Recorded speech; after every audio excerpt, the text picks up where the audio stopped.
And what's your permit? You can start one. Okay. It's recording. We are here today to to speak with Mr. Barrie Trower, whose first degree is in physics, specializing in microwaves. Second degree is in research. And he also has a teaching diploma in human physiology. Yep. Having taught physics and mathematics at South Dartmoor College. My interview today... That's advanced physics. Pardon me? I taught advanced physics. Advanced physics, thank you. And mathematics. Okay. And chemistry.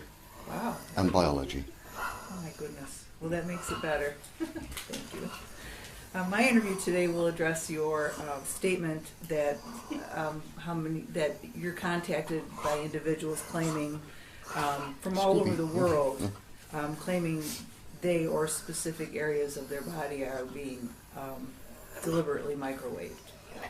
And you've been asked, is it possible?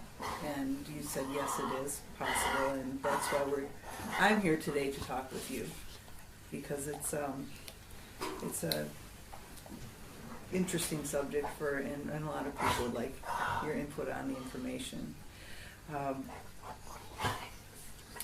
I am one of those people, and as is everyone in this room, who is claiming to be hit with microwaves or targeted. How would you describe, what word would you use to a targeted individual that we're sensitive to this? Is it, you say it's deliberately being done and you know that is happening? There are lots of different questions there all in one. Yes. Some people are targeted for research. Some people are sensitive. Some people are just very slightly sensitive but becoming more sensitive. And other people may be sensitive to particular different frequencies. So there are lots of different things there all at once going on. If you're sensitive, again, there are lots of different ways you can be sensitive. You're going to have to sort of narrow the questions down more scientifically and to be more specific. Okay.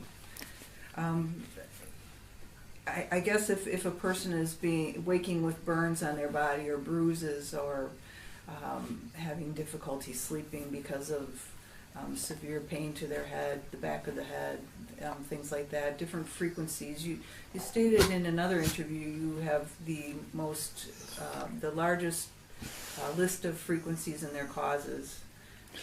Right. I have a list of, this is going back now to when I was questioning spies in the Cold War.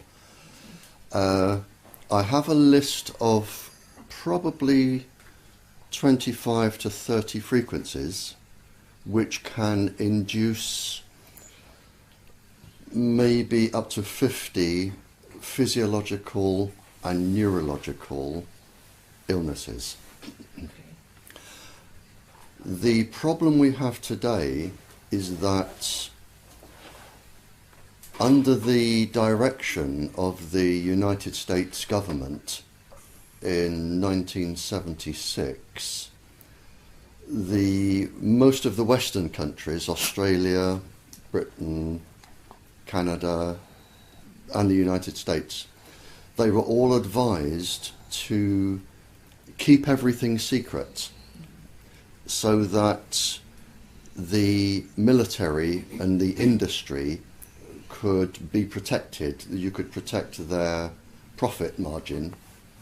And if the people in the military knew that the equipment they were using could give them tumours, then they could start lawsuits.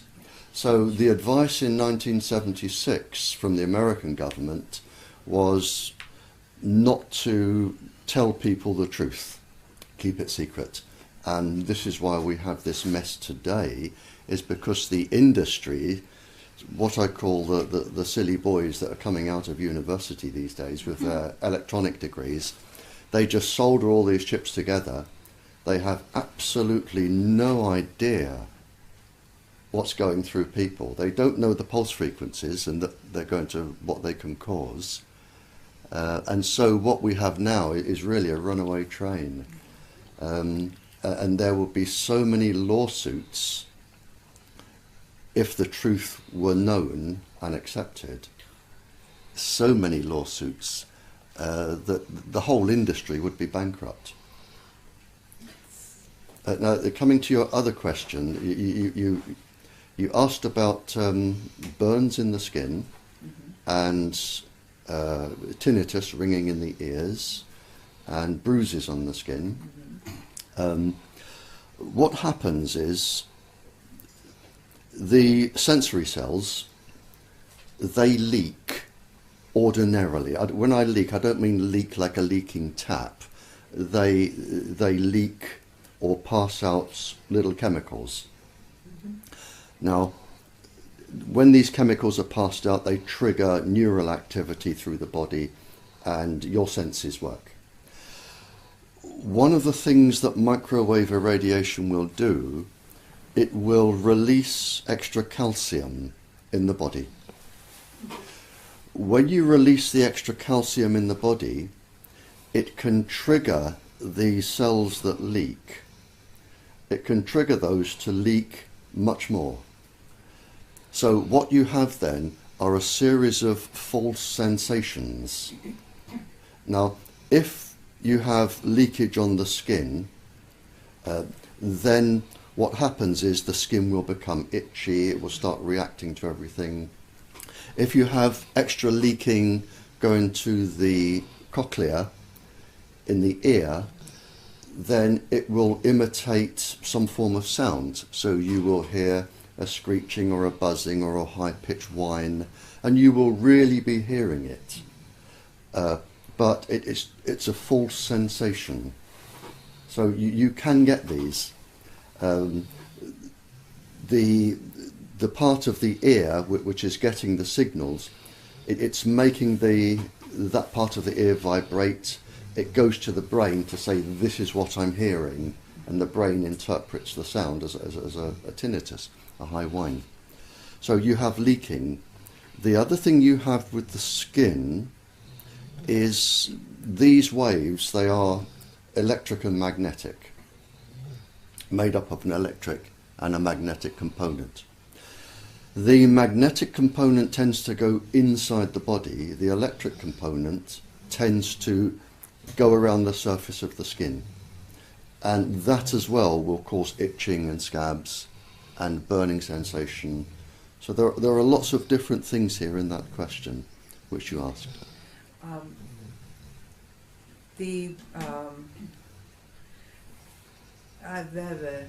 sorry.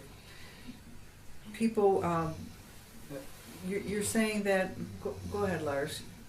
If you get sort of, if you want to just start over and start the question over, so I'll cut that part out. Well, okay. Swollen limbs, we have sudden chilling of the body, uncontrollable shivering, walking with pain in major joints, waking with pain. Can microwaves send chills? Does it send chills, or does the body receive that frequency and do you understand what I'm trying to say? Absolutely, yep. Okay, thank you. Yes.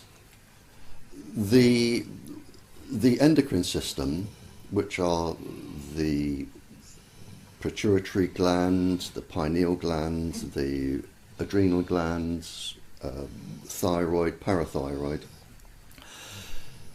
they will control the body's temperature, and they also control how you feel.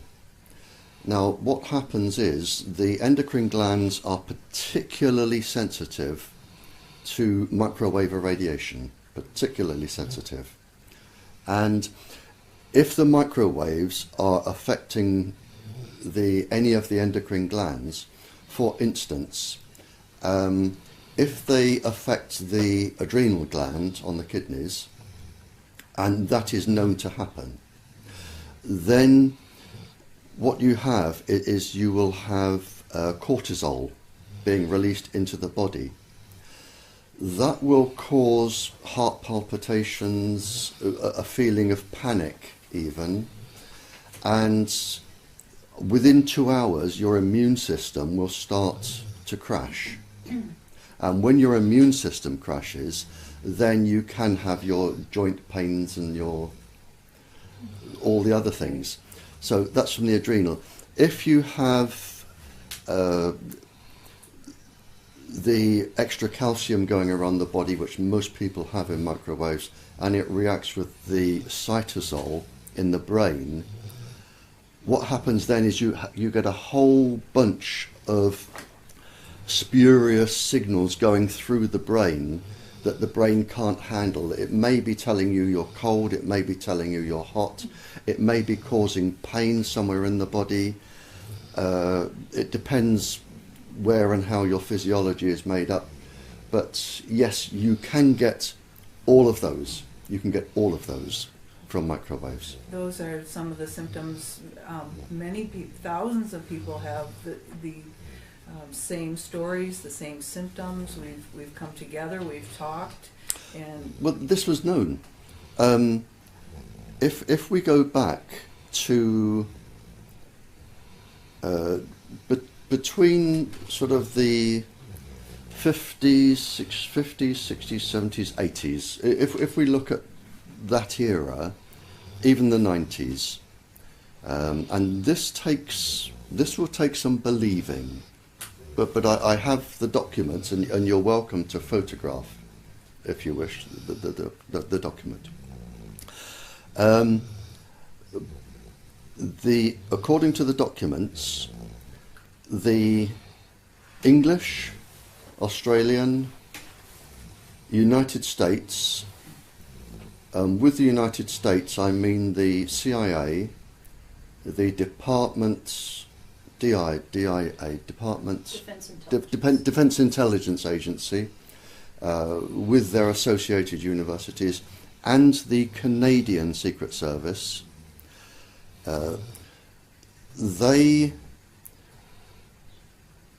experimented on around 500,000 people over 40 years. oh my gosh. Now, the 500,000 people consisted of the poor, psychiatric patients, pregnant women, children over the age of 4, Muslims, Catholics, service personnel.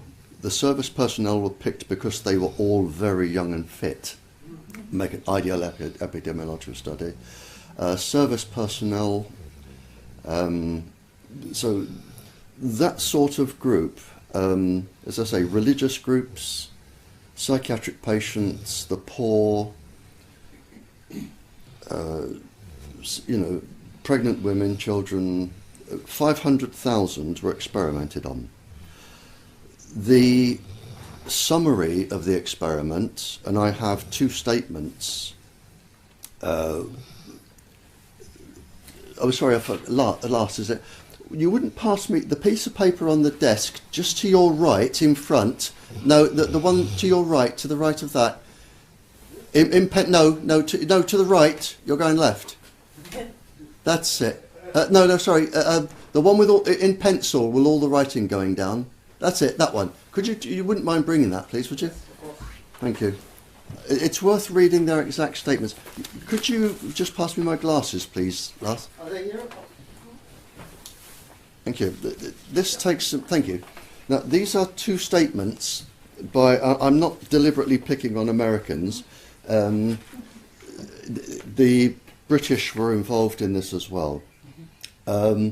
This is from in 1986, after these 500,000 people were experimented on. This is from the Naval Surface Weapons Center, United States. And he said, we can change behaviour of cells, tissues, whole organisms, in other words, any part of the body. We can have a 6 times higher fetal mortality rate, cause birth defects, and induce malignant tumours in human cells. From 2001 to 2007, there was a secret course held. Number 11 on this course, the opening statement was, students will be familiar with current knowledge. That is, cancer, memory, brain dysfunction, damage to the eye, skin, and birth defects from radio frequency microwave radiation.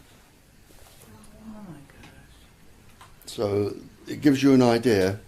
May I ask, what year was this experiment taking place? The experiments were 50s, 60s, 70s and 80s. Okay. But they're still going on today. Sure. These are the ones that we have the documents for. Okay. They were under a certain project name? Oh yes, absolutely. In fact, I have all sort of 15 project names. The US government were taken to court with one experiment. Generally, the microwave experiments, they had the letters MK before the code word. So the one that was taken to court was MK Ultra. Now, MK Ultra, I think it had a budget of $160 million or something. And the one project, there were 262 separate human experiments, like on the poor, the children. It wasn't just microwaves. They used all other frequencies. They used microwaves with hypnosis, microwaves with drugs. They used combinations of things. And their boast was they could, but I know they could induce any psychiatric illness that would fool a psychiatrist. So they could instill psychosis, schizophrenia, paranoia, and they could also bring on blindness, heart attacks, liver dysfunction, heart dysfunction, anything in the human body just by targeting that organ, and they still can. Is there a project name for what's happening currently, or is it under an old project? There will be, but I don't know what it is because that's still under the Official Secrets Act. I can only get hold of stuff I can get hold of from people who send it to me. Okay. But they are still going in. I mean, today, even now, Tetra is an experiment. With Tetra, and I have the original government documents with Tetra, they say at the beginning, when Tetra was it was forced. Tetra was forced out. And according to one document that I've referenced in one of my reports, it was between the American and the English governments that forced Tetra out. And the reason, according to the document, they will deny this, but I can believe it, is that all of the gubbins inside Tetra is made by Motorola, which is an American firm. And by law, anybody in America that makes cell phones must give the cipher keys to the government. So the government has the ability to tune in and listen to every single conversation that's going on. Now, when you've got Bush and Blair forcing out Tetra,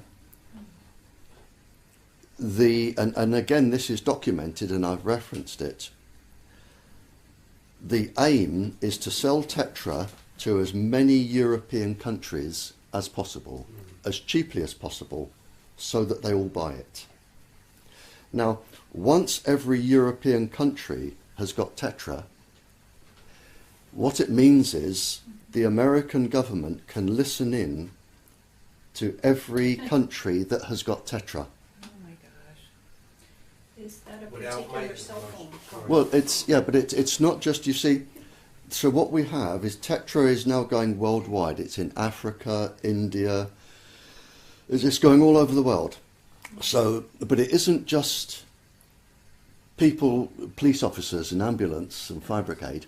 It's your MI5s, your MI6s, your secret services, your customs, your air sea rescue. So every secret department in every government, and Tetra I think is now 200 countries. So every secret department in 200 or so countries can now be listened to by the American Secret Services. Oh my gosh. Now you can see why the Americans want this, and you can see why the British want it. But I mean, I was invited to Amsterdam a few years ago with the police chief, who he was sacked for talking to me. A lot of people are sacked for talking to me, I can tell you now. A police chief called me over there and he said, we were having dinner in the hotel, and he said, the problem I have, Barry, he said, is I know the Americans can listen to what we're doing. He said, now, we catch drug runners. And he said, I can spend 2 or 3 years hunting down a drug cartel. Now, if the Americans can listen in to all of our operations to catch this drug cartel, you only need one American official who is bribable. He said, now, use your imagination. Is it possible that there is an American official who is bribable? He said, and he can listen to this, pick the information up, pass it to the drug cartel, and I've lost 2 to 3 years of a really confidential, highly secretive operation. He said, and that's what worries me. He said, it is the fact that everything we say is being picked up, decoded and stored by the Americans. He says. Is Tetra ostensibly an emergency system? It's an emergency system for the emergency services, Okay. and the military and the secret services. It's used by everybody.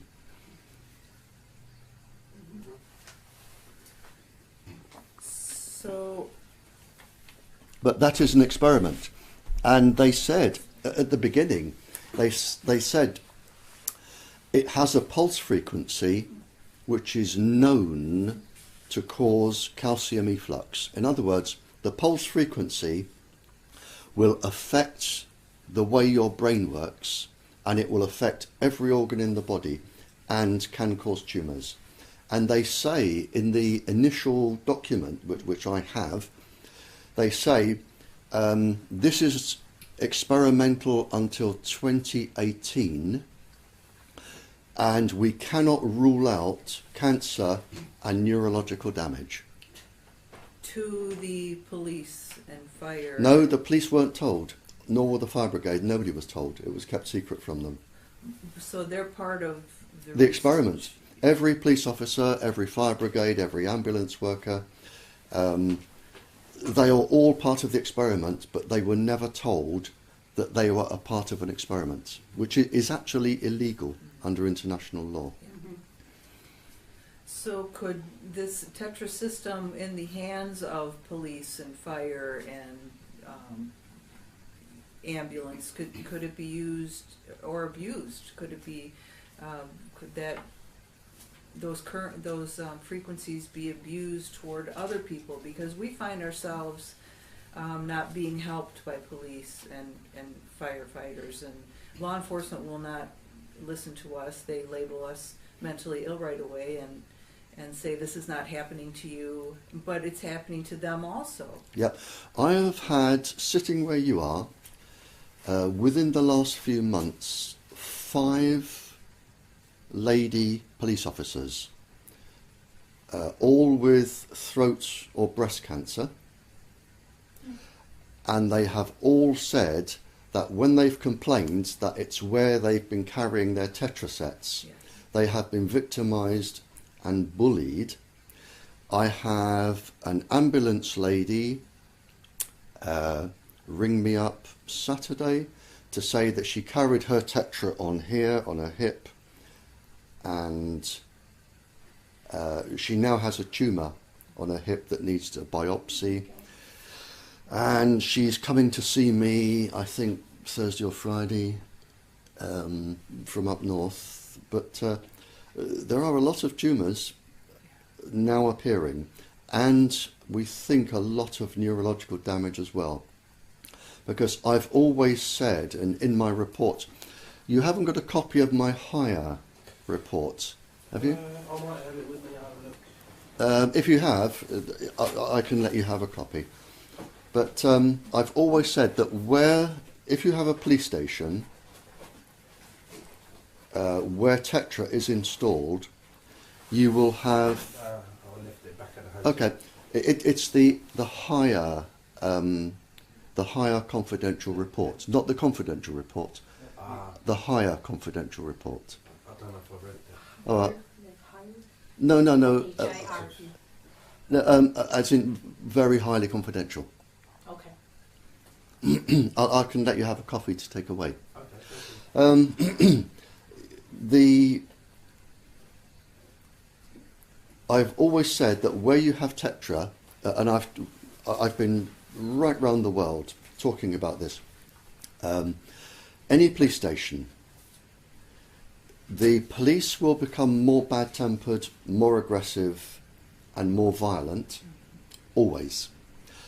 There will be more car accidents involving police drivers.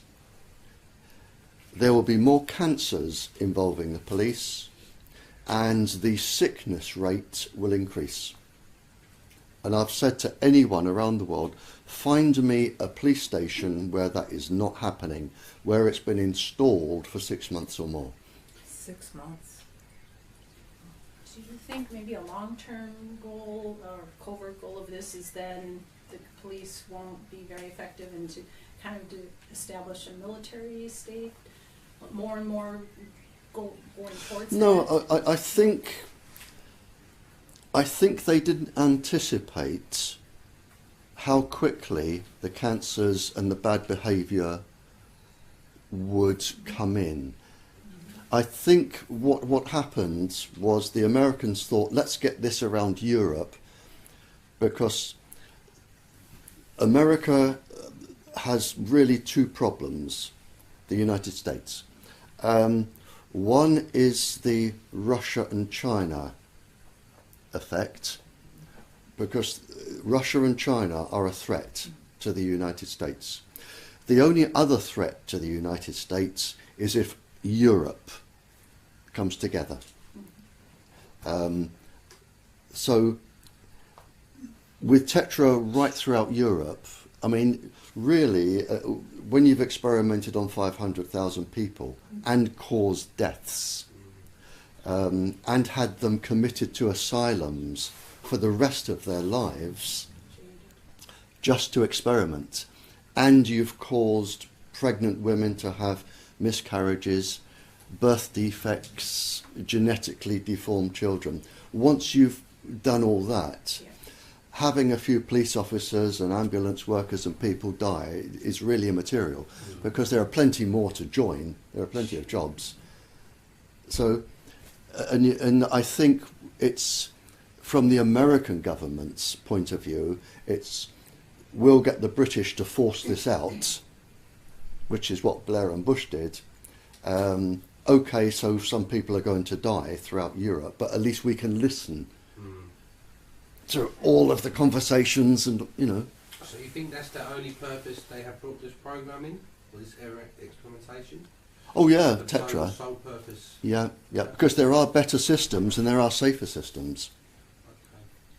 And they were warned by people like me. I was commissioned by the Police Federation to write the safety report, and I condemned it outright.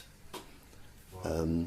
And they called a meeting to the Police Federation with all of the officers, and I was there at the meeting, and they said, you use it or you get another job.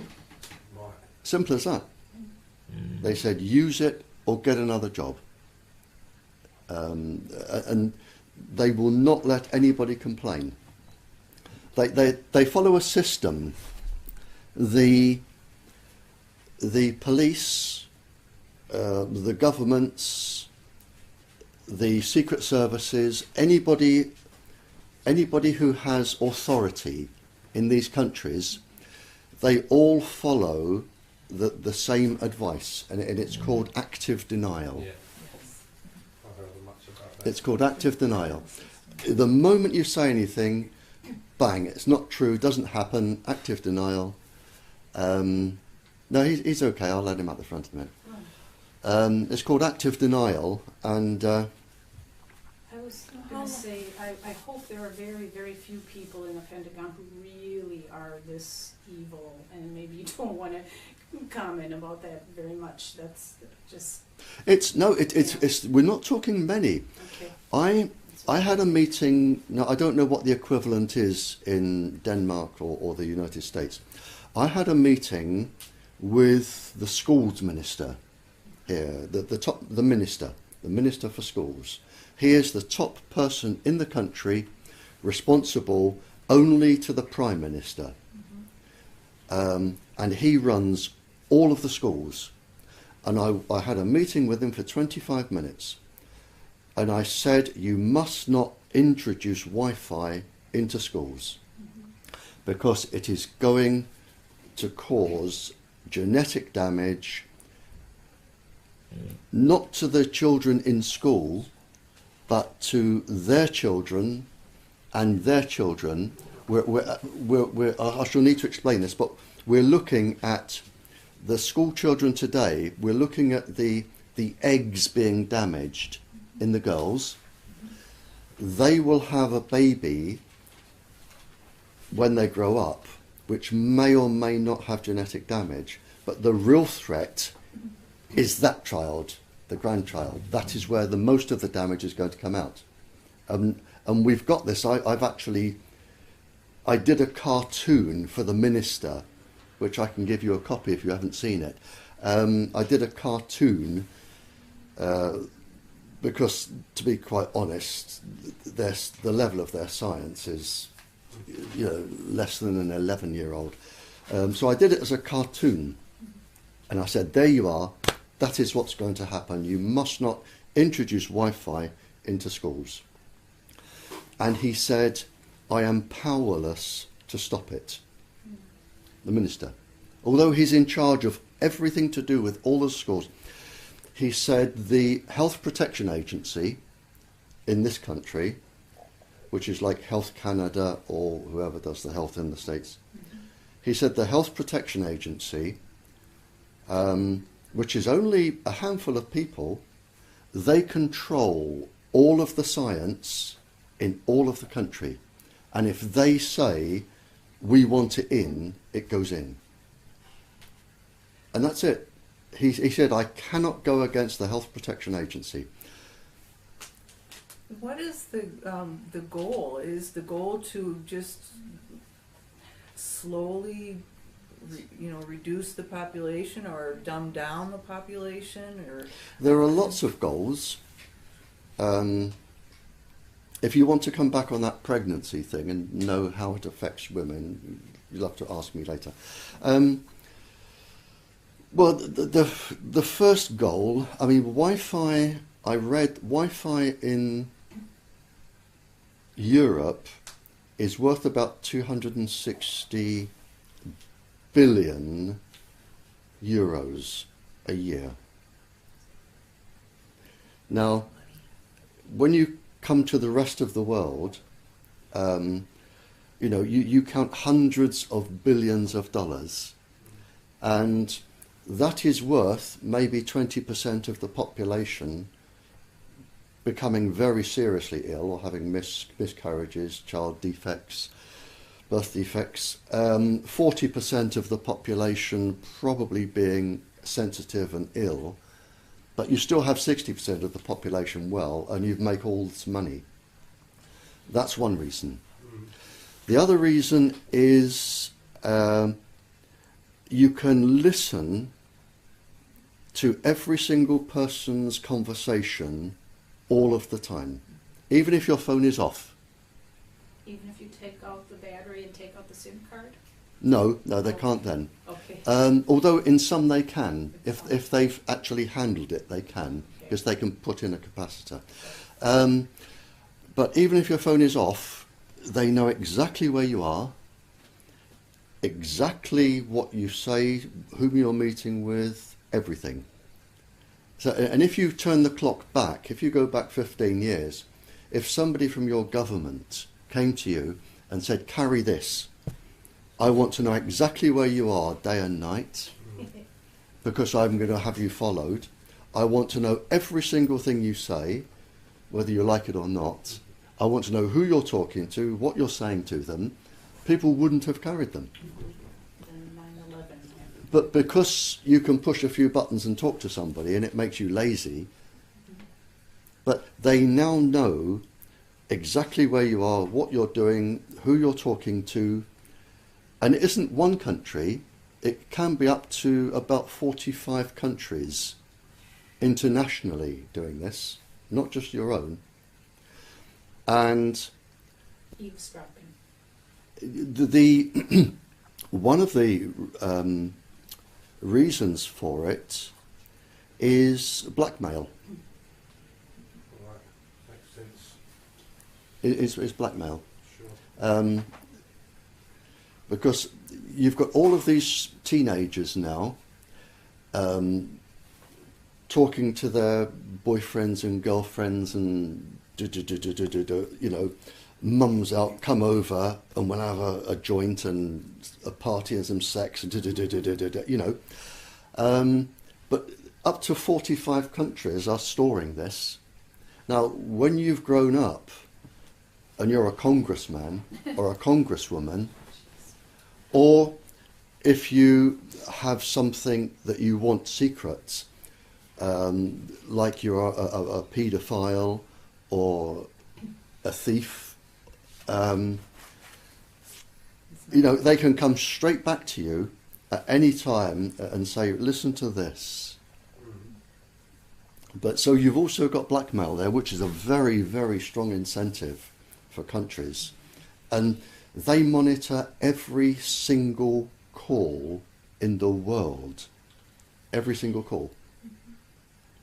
And it goes even further, because with the United States, now I'm not picking on the United States, but they have a supercomputer now that not only gets every single message in the world, but also tests it for voice recognition.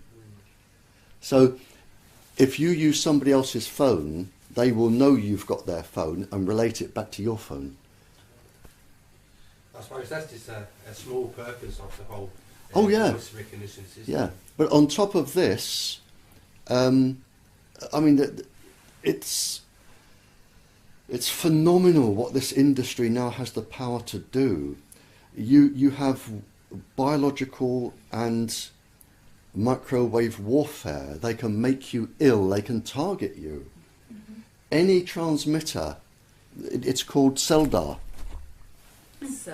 CELDAR. There are different types of CELDAR now. If they wanted to target you as an experiment, or if they didn't like you, what CELDAR will do from any of the microwave towers, any of the hundreds and thousands of them, and you don't even need to be carrying your phone. It can lock onto you, and once it's locked onto you, the computer takes away all of the things that are not moving, like buildings and trees and lampposts. So now the computer is following, it's like radar, only from microwaves. So it's now following you, and if you walk up the road, the transmitters will follow you. Do they follow your brain pattern or your whole body pattern? Okay. Walking, follow your whole body. how Yep, you yep. walk. And of course it goes through walls. Microwaves go through walls. Oh, You see. we know. So you can be followed everywhere. They know where you go to the toilet, how often, where you sleep, where you go through your house if you're going to somebody else's house. And once it's locked onto you, it can just follow you everywhere. So, and a microchip is no longer needed to... No, you can use microchips, but now you can follow people, and if you can follow them, you can target them. And if you target them, you can send pulses to their brain, pulses to their heart. So if they want, they can have you followed, and they can make you go mad, they can give you a heart attack, they can make you go blind. Who is they? I mean, do you know? Yes, you have... We always say they're doing this to me again. Who, I mean... Um, put a name to they this are today? government scientists working, sometimes they are university departments. Governments have an enormous research budget. The English, United States, governments have enormous research resources. And they will employ university departments. Well, would they maybe plant one person, say, on a university project, one or two, but the rest of the people maybe are innocent? Or don't know the full It may be. ramifications? It may be the university department doesn't know that it's actually building something which can be used against the people. For instance, one of the machines they made was in shops, and they still use them. Now, in shops, you can be targeted in shops, and they can beam microwaves and other waves into your brain in a shop. And they also use them in fast food centres. Now, universities develop these under the grant of a government for lots of money. And the university were told it's to deter shoplifters. That's what, yes. So, but I mean, instead of saying, don't steal this, you can say, if you want to, buy this. It's an influence mechanism. Yeah, yeah. So, I mean, once you've got it, so the university may be innocent in some cases. In other cases, it's certainly not. But the main culprits are psychiatrists, psychologists, doctors, specific scientists who have absolutely no morals or scruples. In this country, I know at least one who is absolutely desperate for a knighthood and will say anything he is told to say because he wants his knighthood. And the other thing is, what's interesting is these doctors and psychiatrists and scientists, they are able to work above and outside the law. And this isn't just the law in this country, this is international law. They cannot be taken to court. People have tried. In Canada, they tried to take them to court and they said Official Secrets Act. Yes. National security. National security, we cannot be questioned. And the people who, they won their case, but not a single scientist was mentioned or charged. In this country, there was a case where it usually takes 50 years to take scientists to court. In this country, there was an experiment carried out on service personnel where they said we want to test different flu vaccines. And in fact, they were nothing to do with flu. They were radioactive and biological experimental things. And a lot of people died and got all sorts of bad things. The government were taken to court, and again, not a single scientist appeared or was named, or again, Official Secrets Act, a little bit of compensation for the survivors. So what we have is we have scientists who work above and outside the law, and they are protected. So is there nothing that people can do, even though there are thousands of victims suffering from these kind of experiments? Well, you can take them to court, but it takes 50 years for a start, because the government will say, prove it. Right. So they will lean back in their armchairs and say, prove it. And everything you throw at them, they won't reply to. Now, court in this country costs about £100,000 a day. Now, you don't get legal aid for this. There are no charities. So if you want to take them to court, you're looking at £100,000 a day. And I have been involved, I mostly represent the poor in court. Excuse me, it's my stomach rumbling.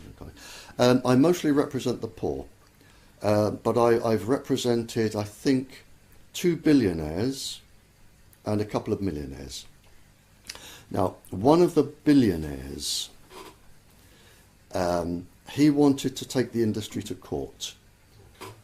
I was the scientist involved. He had his legal team, and he said, I want this industry to go to court. And they said, good, take us to court. And then we looked at what it would involve. They said, we will call all of our experts. They will talk for about 3 years. Yeah. It just gets dragged out. Our experts will need 3 years in court. Now, you're looking at £100,000 a day for 3 years before you even start. So that's impossible for most people. Countries cannot afford to take this industry to court. Right. Countries cannot afford. This industry is now so powerful, it tells governments what they will and will not do. Yeah, I figured. And again, because it's too late, and I was involved in a spy case with one major European country, where the Prime Minister and the ministers, what I said, they were targeted and bugged. Now, if you want somebody who's corrupt, I mean, you needn't go any further than our government. I mean, they really are corrupt. And we're talking little boys, little girls, you name it. I think in the last election, 60% of our government were found to be thieves or corrupt. 60%. It's just phenomenal. Now, when you've got all of this information on these people, I mean, the industry is now so powerful. I suppose that's where this system comes in that you described before as well, Tetra. Yeah. Well, when then they can use the blackmail to Yeah. pressure government officials as Yeah. well. I'll just mention one more thing, and then I'll stop and just check my wife. She's in bed all the time now. I'll see if she wants a sandwich, and I'll get you some chocolate biscuits. I have probably, in my world travels, I have probably sat down, and I'm not boasting here, I have no reason to boast, goodness me, I don't want to be famous. I've sat down with 45 to 50 royal people, kings, queens, princesses, leaders of governments, leaders of countries, advisors of countries, all that sort of people. And this all came, I found that when I was talking to these people, they all started telling me the same story. And I found this fascinating. and like a big jigsaw puzzle, and it was one king, and he put the whole piece together. And he wanted a private conversation away from the royal family and all of his advisors. And we were sitting in his garden, just on a garden table. And he leaned forward and he said, "I'll tell you what's happening, Barrie," he said. He said, "Since this industry came into my country," he said, "I am now losing the viability of my country." And I said, "Well, how?" And he said, "The industry they come in with lies. They say, well, these are radio waves, they're perfectly harmless, blah, blah, blah. You'll make lots of money, millions and millions, zonk, 100,000 transmitters." He said, and this was one of the kings in Africa, and he said, "The first thing I noticed," he said, "is that we lost our ants." He said, "Now, that may not seem important, but the ants crawl all over our plants. They don't eat the plants, they lick the juice. But they keep off the insects that do eat the plants. And these are our fruit-bearing trees." He said, "Now we cannot grow fruit." He said, "We've lost our bees and our pollinating insects. So now we cannot grow our crops. People are becoming ill and we cannot afford the medicines." He estimated it was about a 40% increase in the health bill. "Now I'm in trouble," he said, "because I can't feed my people, I don't have the medicines, and this industry is running right across my country." He said, and then the next thing that happens, he said, the countries involved, namely the United States and the Indonesian countries, the two big, apart from, I know, is it Denmark or Norway has a big mobile, but they weren't involved anyway. The Indonesian countries and the American countries, he said, as soon as they've caused all this chaos, they then come in and say, look, we can bring in fruit, we can bring in medicines, and rather than money, we'll just take a little bit of land, we'll put a military base here, we'll have mining rights for that. And he said, I'm losing my land to military bases and mining. There is mass immigration from these countries to mine. He said, and I can foresee in the future where I will lose the viability of my country. And he said, if I didn't know better, I would think it was a plan to take over my country. And he said, now if you want somebody's country, there's no need to send a fleet of bombers. You just put up masts, transmitters, and it will just happen. He said, and now I've got the military bases and mines and people coming in their thousands to operate these. He said, but I get nothing from them apart from the fact it's all going out. And this was, it was born up, there was a farmer asked to see me, and he said, I was cycling down the road to my farm, I've worked there for 40 years. He said, and there was this man with a gun in the middle of the road, a gun. And the man said to me, where are you going? And he said, I'm going to my farm. I work there. And he said, not anymore. That is our land. And if you pass me, I will shoot you. And I have the legal right to shoot you. This is now a military base. And the chap said, no. He said, it's my farm. I'm going to work. And he said, well, if you pass me, I will shoot you. Go back. And he was sent back, and that was it. So which country was this? The soldier, I hate is American. But this was Africa. This was Africa. I did a few countries whilst I was in Africa, representing the townships. Okay.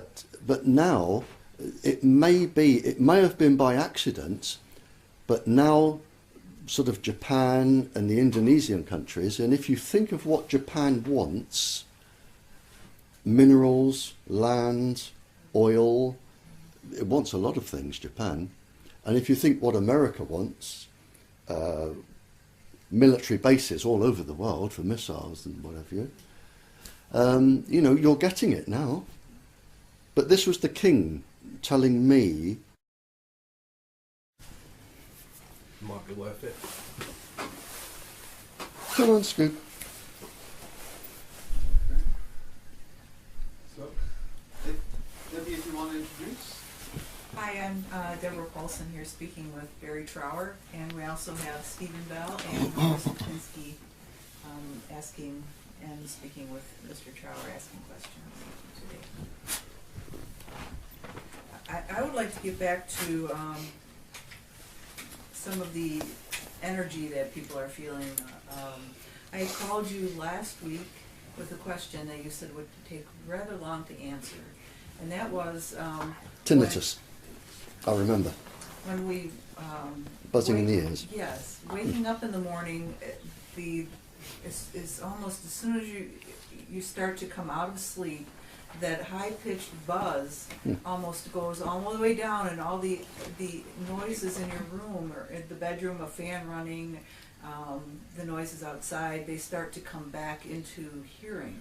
What causes that, so that it's all blocked out? Yeah, you did ask me on the telephone, and I did say it's a fairly lengthy answer, but there are several different answers to this.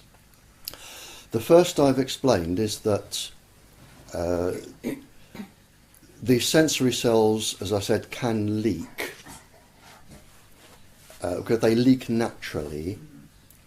And if you have excess calcium in the body, microwaves can make the calcium leave the surface of cells and flow around. You can also produce extra calcium if the parathyroid gland is stimulated. So with the excess calcium, you can then get this hearing sensation. That is one. Another is it could be coming from your bed springs. If you have metal bed springs, they act as aerials. And if the microwaves are going through your bed, as they will do, you may have a form of resonance or sound coming from the bed springs. That is another. The most likely answer is if you have water or gas pipes in your house, the microwaves going through the house can vibrate the gas, especially if it's stationary, like overnight. The microwaves can vibrate the gas, and it's like blowing over the top of a milk bottle when it's empty, and you get this whoo. The microwaves could be causing resonance in the gas pipes or the water pipes or any other hollow container. So it could be sensory, it could be the bed springs, it could be the gas pipes, it could be the water pipes. So when people say they hear things in the walls, or that's probably the pipes from the microwave frequencies hitting the pipes? It could be, yeah. It could well be. It could also be that if you are being targeted, it's called synthetic telepathy. Not only can they make sounds in your ears, they can actually put spoken word into your ears, and you can hear proper voices. Now, that was a long time ago. These days, they can put a pulse signal into your brain, they can produce chemicals. One of the chemicals they like to produce is, and I can't think of the name of it at the moment, but it's when you fall in love as a teenager for the first time, Theobromine? and you have this overwhelming trust for the person you're in love with. Sure. They produce that chemical, and they can produce that chemical at the same time you're getting this sound. Now, so you trust the voice. Oh my gosh. Oh, Right? Now, the voice, depending on what they know about you, I mean, and if they've listened to your telephone calls for years, they will know who you trust and what you believe in. Mm-hmm. Now, for instance, if you're highly religious, it could be an angel talking to you. It could be God. It could be a spiritual being giving you advice and helping you. And that could come at the same time you have this chemical. So, That's so interesting. so you will learn to trust this voice. You will learn to trust this voice, and we're talking months and years and years and years, the voice will follow you and will help you. And then what they can do is they can then have the voice start telling you what to do for your own benefit. To be subliminal? Oh, subliminal, yeah. Even commit a crime, kill somebody, blow somebody up. Once you trust this voice and you've got this addiction to the voice, so these can happen, and they have happened, and people have been committed, into asylums for this sort of thing. What if you're conscious of that it's happening, and you know it's being done to you, not just something, not subconsciously? What if you're aware of it? Can it control you as easily as if you're not aware of it? I don't know anybody who is immune from brainwashing. I don't know anybody. I think if they want to, they can target anybody. And the reason I know this, I mean, I worked in a psychiatric centre where I believed I was doing good with a psychiatrist, and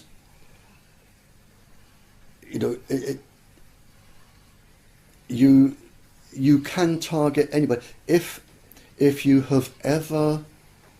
It's a simple test for yourself. If you have ever lost control of yourself, if you have ever cried, if you have ever lost your temper, if you've ever shouted in anger at somebody, if you have woken up 4 o'clock every morning with a baby crying and you thought, oh God, I hate this child, if you've lost control, even minimally, then you can be brainwashed. If you've lost control, and I've never known anybody who has never lost control somewhere. Somewhere along the lines.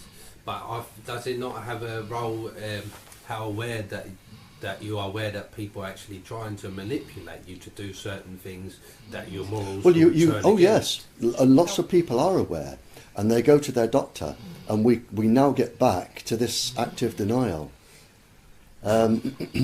I've known 3 doctors, very, very senior consultants, ask me particular questions, and I've sent them the proof, and the doctors have said, we'll follow this through.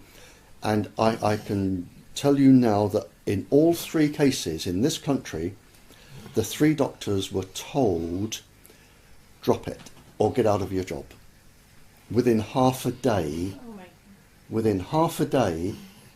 they had to drop it or get out of a job, leave the job. Right. Okay.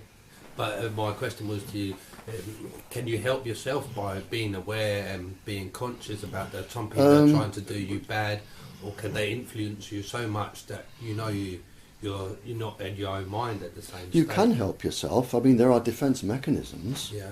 Oh yeah, and I put them down in a paper. This one I've sent off for to be published. Are you being targeted? Right. You have a copy. Yes, I do. Can I call you Stephen? Yes, definitely. I mean, Debbie may. Is it with you? Yes. Not now, but if it's maybe in the hotel. Sure. If Stephen could have a. Have you read it yet? I don't think I've had the chance. No, I've only just written it. It's not even published yet. Oh right, okay. And I sent you a copy, an advanced copy. I've sent it away for publication, but the magazine isn't out yet. So whether it's in or not, I don't know. There is something you can do, and it's in that article. If you know you're being targeted, and you don't want to be targeted, if you're being followed by Seldar, you can make it lose you by going into a crowd.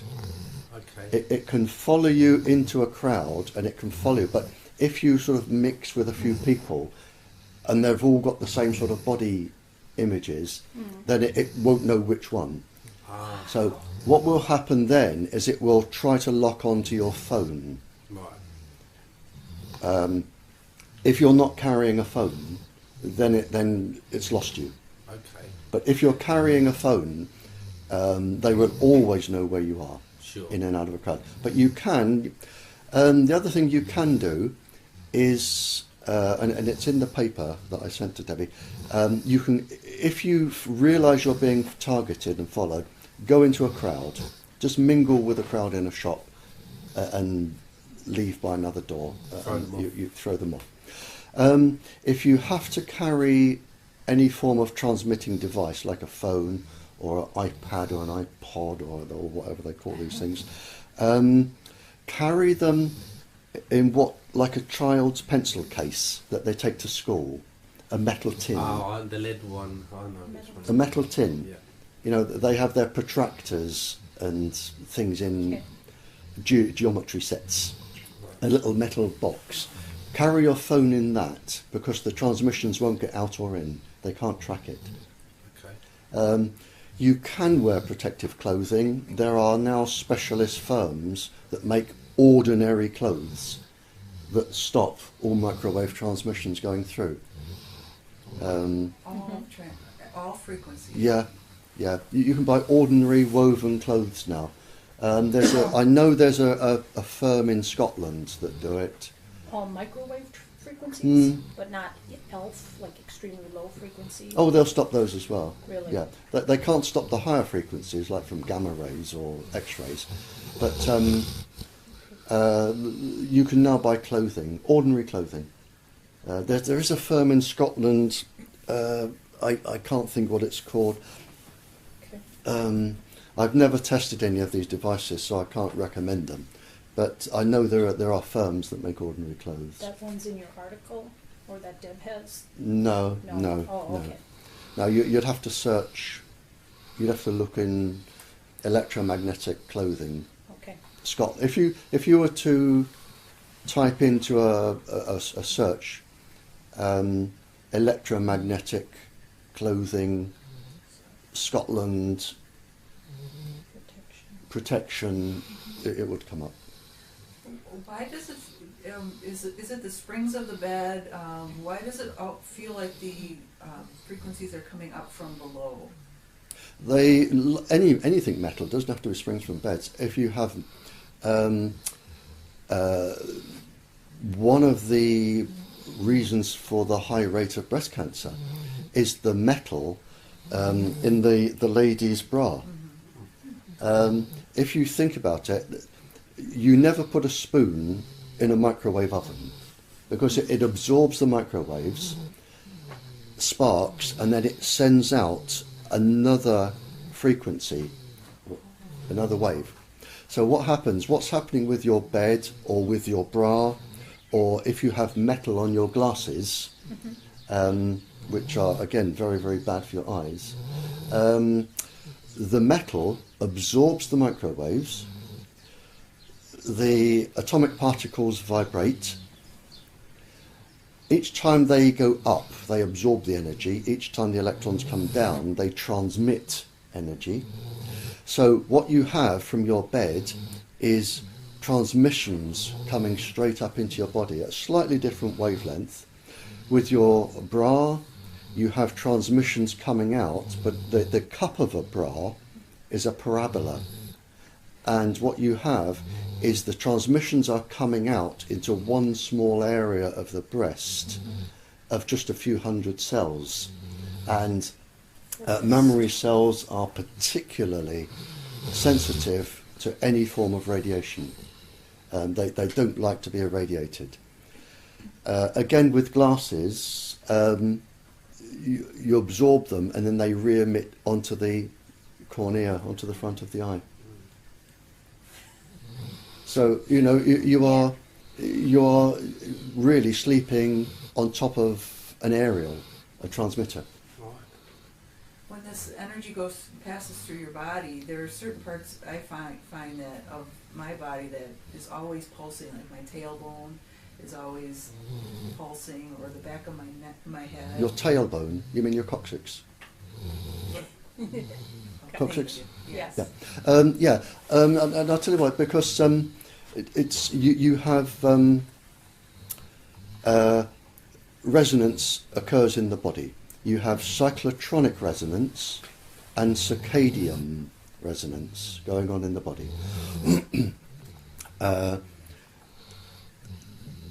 With the cyclotronic resonance is think of a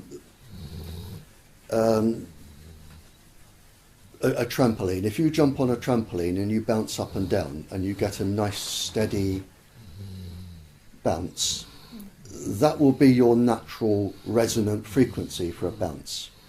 If a 56 stone man jumps on and starts bouncing at his bounce, you have no choice but to bounce at his pace because he will take over.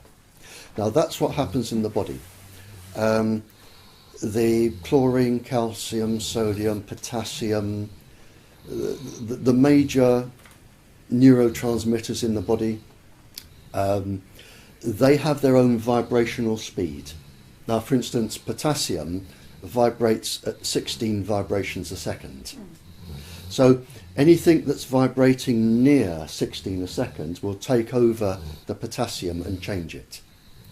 Again, with your brain waves, the delta, theta, alpha, beta, they have their own brain frequencies. It will take over the brain waves. So you have resonance there. Your organs have their own resonant frequencies, which can be taken over.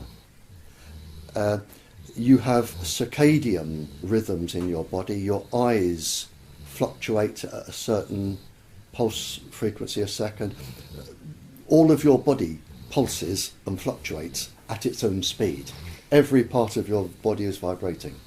So what you have with these vibrations is when they come in, it's like the 56 stone man jumping on your trampoline, and your body has no choice but to vibrate at whatever's coming through it. And this is one of the problems we have, because there are some 50, 60 different types of vibrational frequencies coming through. So are they overriding one's own natural pattern of your own body to when they microwave you? Yeah. So your body has no other option than to follow what's No, being your body said to has to follow. There, you have no choice. There's nothing you can do to stop it. Okay. Yeah, absolutely nothing you can do to stop it. What about taking a substance that will change neurotransmitters?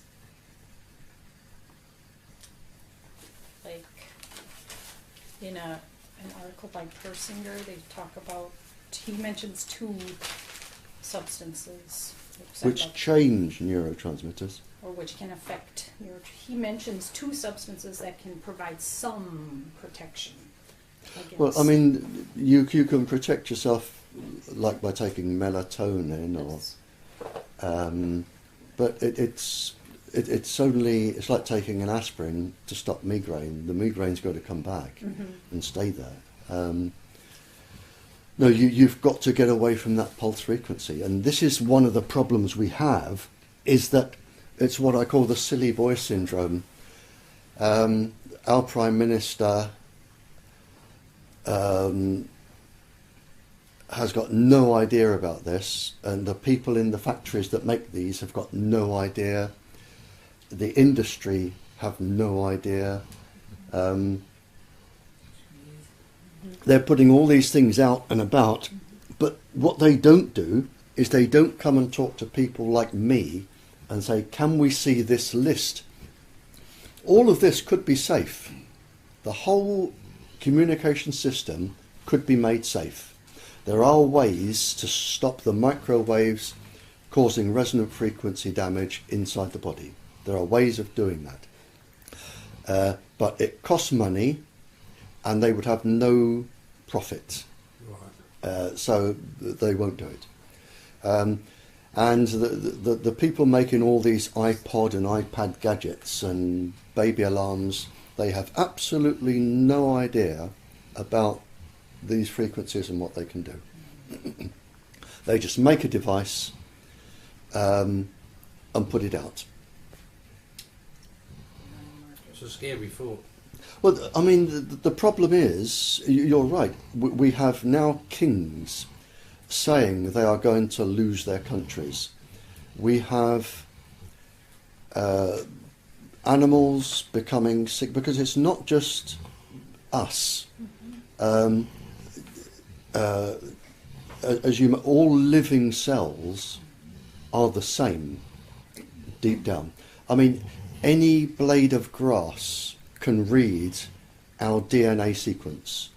Any tree can read our DNA sequence, because once you get to the cellular level, there really is no difference between the cells in that leaf out there and mine. The only difference is the outside of the cell has a cellulose outside to give it rigidity, but when you get down to the DNA, it's identical. The fact that our DNA makes us grow and talk and move this way, because we only use a very small fraction of our DNA.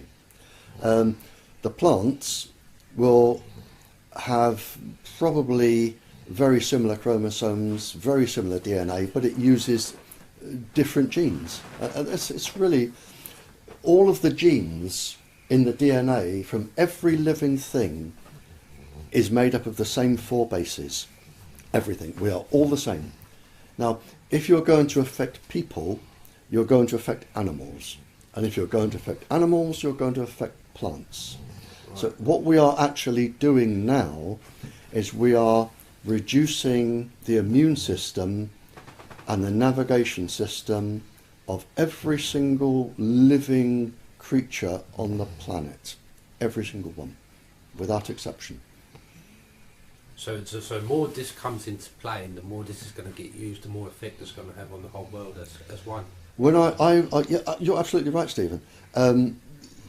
I've twice been invited to give the Glastonbury Festival lecture. There's an annual festival here called the Glastonbury Festival. It's a music festival and an intellectual festival down in the West Country, and people from all over the world come to Glastonbury. Twice I've given the anniversary lecture, and on both one of them's on the internet. On both occasions, I've actually said this, that we are now losing. We're losing our forests, we're going to lose our pollinating insects, we're going to lose our crops, we're going to lose all of our animals.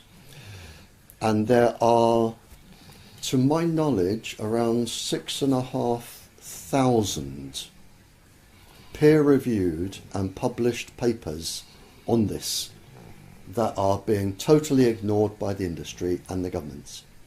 They've even appeared, 3 of them have appeared in what is probably the best magazine in the world, science magazine, which is Nature.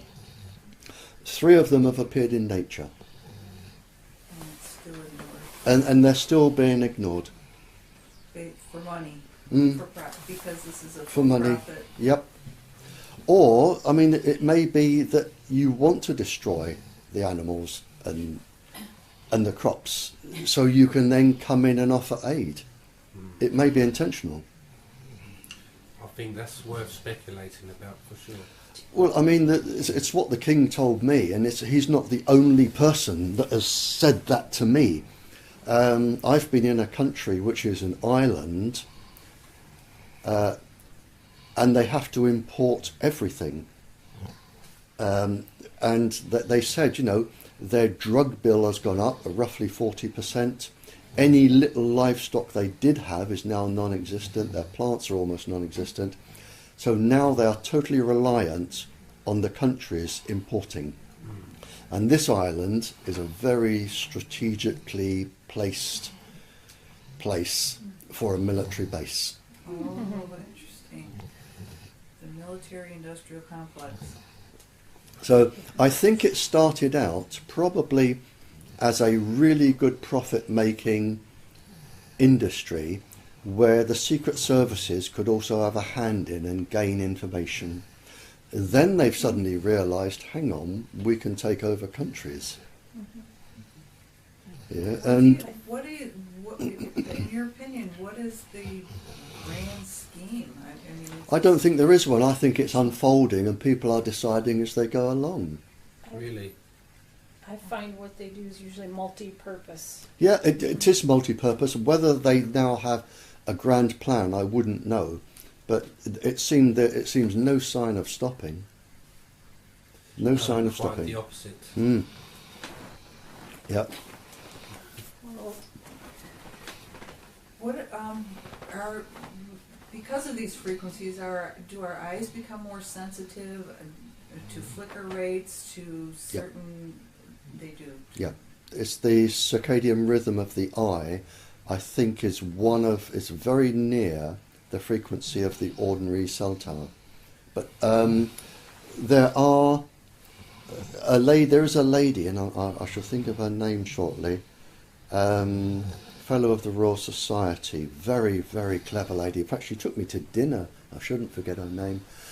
And she's written volumes on eyes and how it affects the eyes, because the eyes are moist, and anything moist will absorb microwaves. So eyes will absorb much more than... The only part of the body other than eyes is the DNA in ovarian eggs. They are very moist in the eggs. They absorb 10 times more than the rest of the body. And the only other part of the body I know that can absorb that much in the way of microwave radiation are the eyes.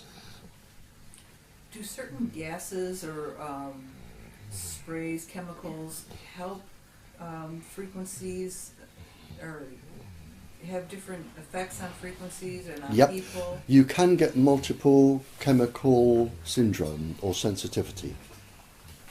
In fact, the symptoms of multiple chemical sensitivity, the symptoms are the same as electrosensitivity. And the reason is that once the skin becomes sensitive, it can leak. Not leak as we would see it, but leak atomically.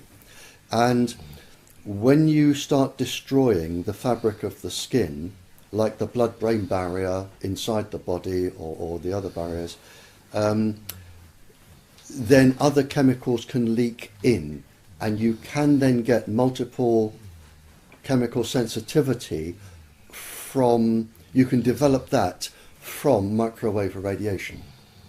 So you can be chemically sensitive, you can become chemically sensitive and or electrosensitive at the same time. Is that the odor, the bad odor we smell, or is that...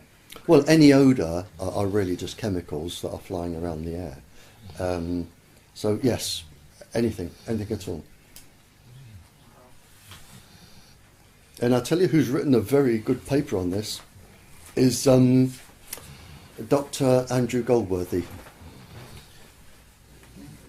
Dr. Andrew Goldworthy, he was a lecturer at Imperial College, London, for 40 years. Now, Imperial College is the Oxford and Cambridge of London. You don't get to teach there if you're stupid. And he's written a very good paper on this. So the odors could. A lot of people say they get bad odors in their nose or in their home.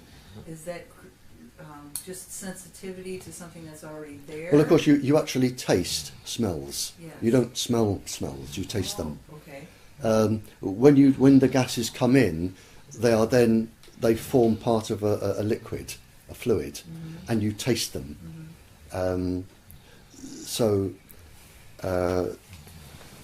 And once you're tasting them, you have this chemical as a fluid in the body, which can then do whatever it wants to do. Did you mean there be as well, if that can be any gases or medication that can make you more suggestible, or that makes the microwaves easier to pick up on you? Silica dust is one thing I've heard they like to use. It makes us more easily seen in our homes. Is that true? It brings out a... If the sprays have a metal component, for instance, some have aluminium droplets, some have small metallic ions, ION, to make them settle or react. If you have a metallic ion, that will automatically react with the microwaves. If they are iron based, because we have iron in our brains and bodies anyway, and this goes on anyway, but you can increase it. It's called the Fenton reaction. It's an enormously long chemical reaction. The stuff nightmares are made of when you look at it. But basically, if you have iron in the body, as we all do, but you're breathing it in as a form of compound from a spray, it reacts with microwaves with peroxide, which you also have in the body. You take in peroxide in some drinks and in some teas. Now, once you have peroxide, iron and microwaves, you automatically get what's known as the Fenton reaction. And the Fenton reaction, it depletes the iron. So what it does, it starts depleting the iron from the brain, which can bring on early Alzheimer's and Parkinson's, and make you anemic. But at the other end of the reaction, the Fenton reaction, is a hydroxyl ion or a free radical, and that is cancer causing.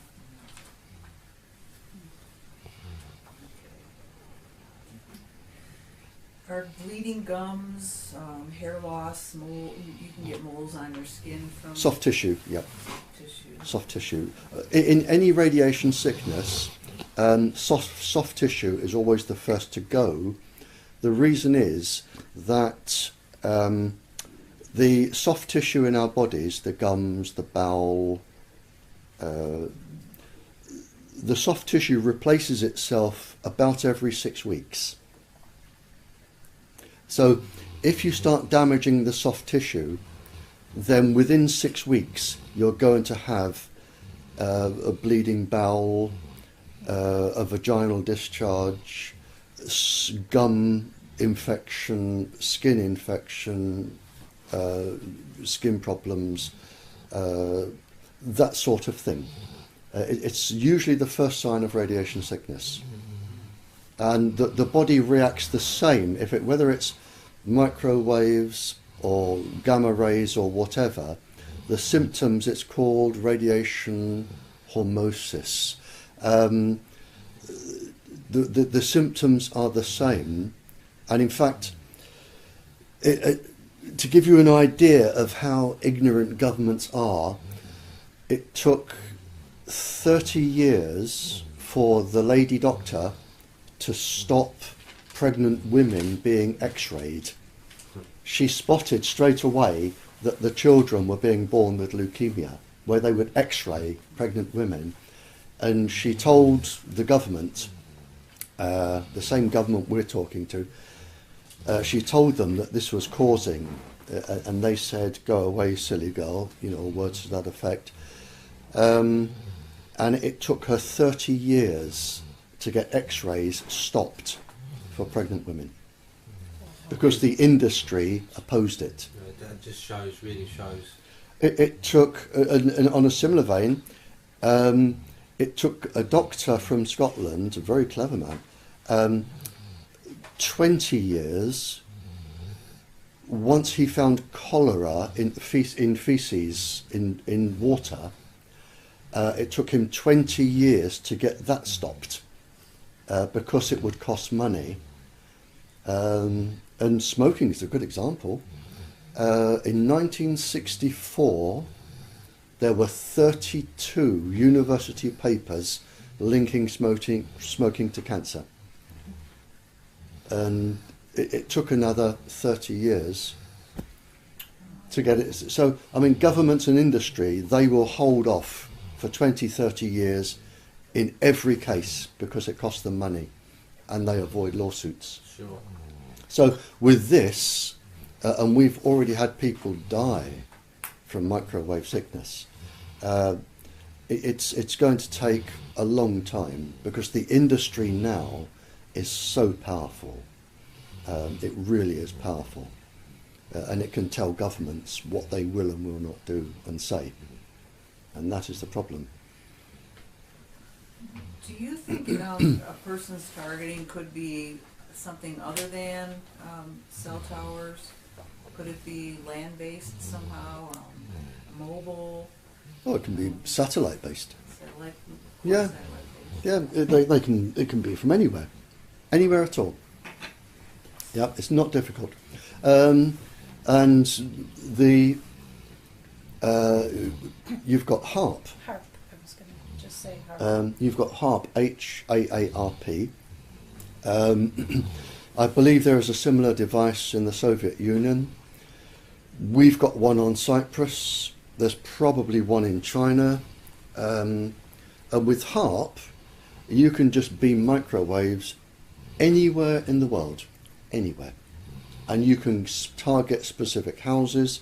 You can target entire countries.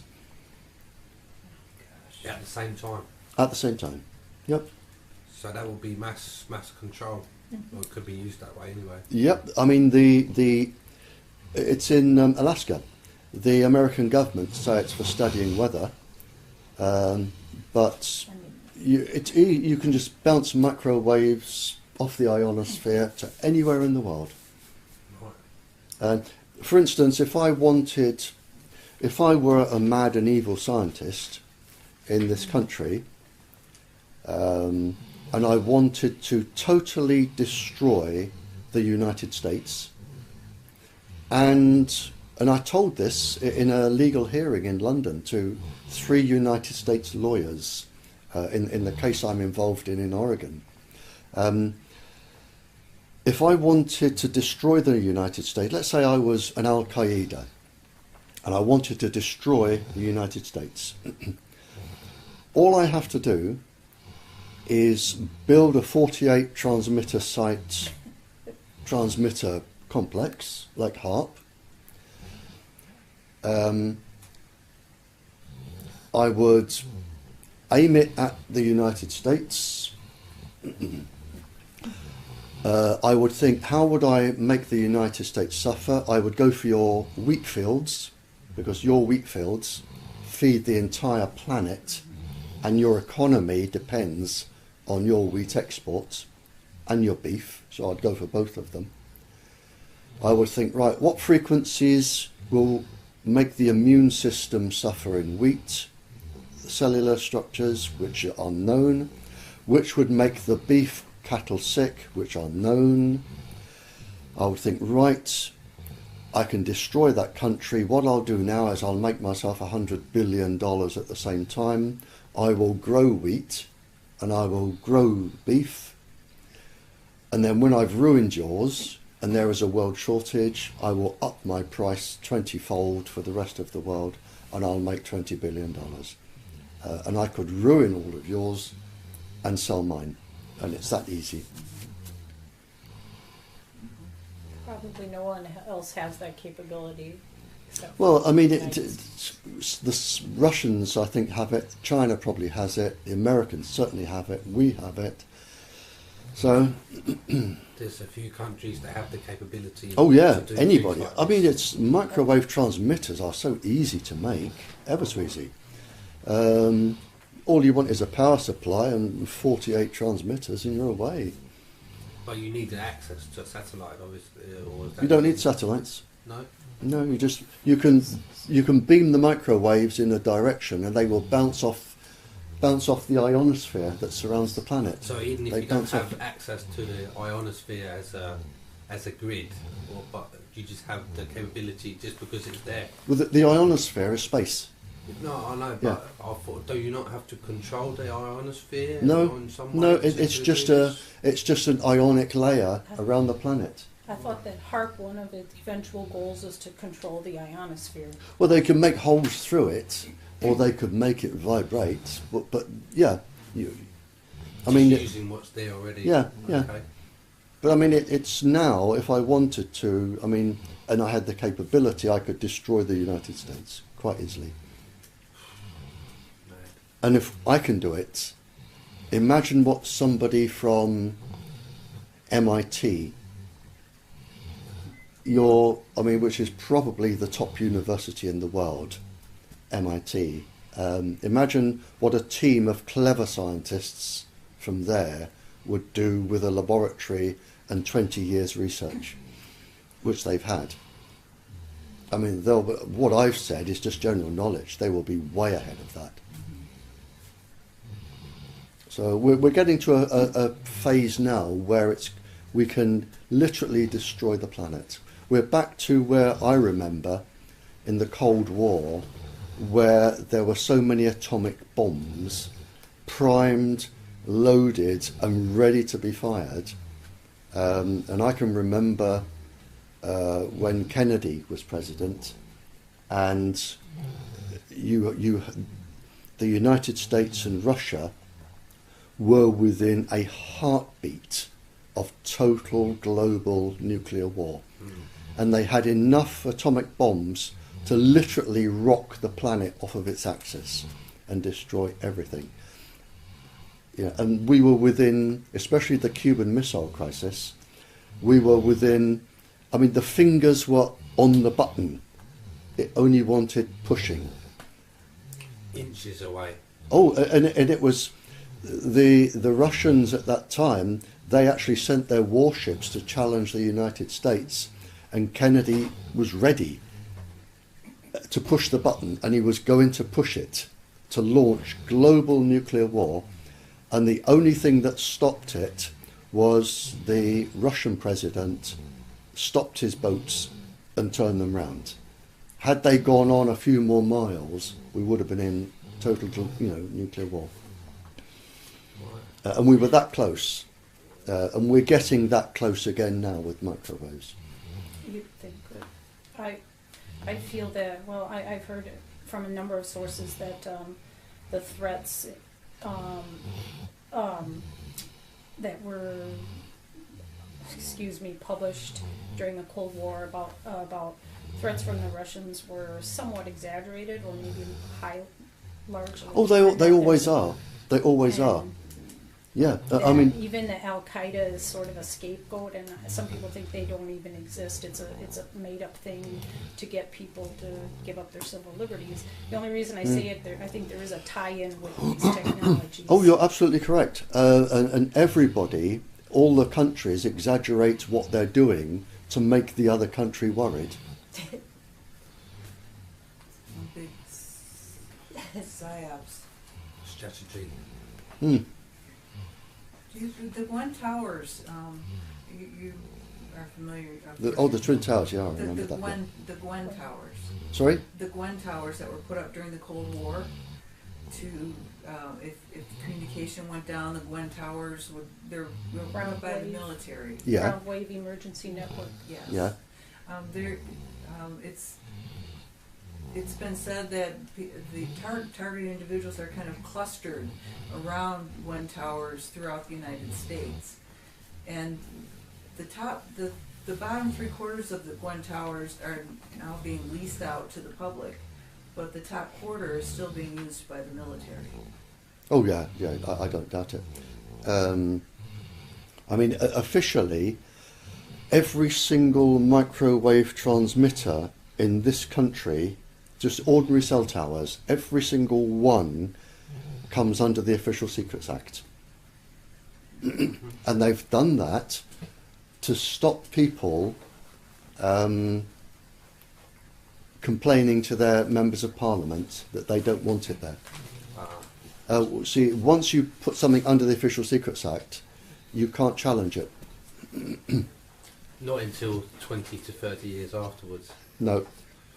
Right. Well, I have a question for you. Come on, yeah, that's if you're targeted Yep. and by microwaves, Yep.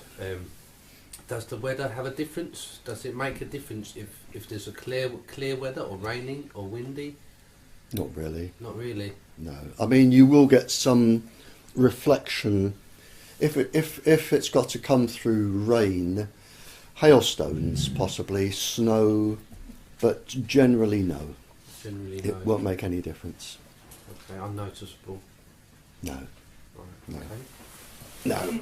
Can voices in the head somehow be recorded, or that signal?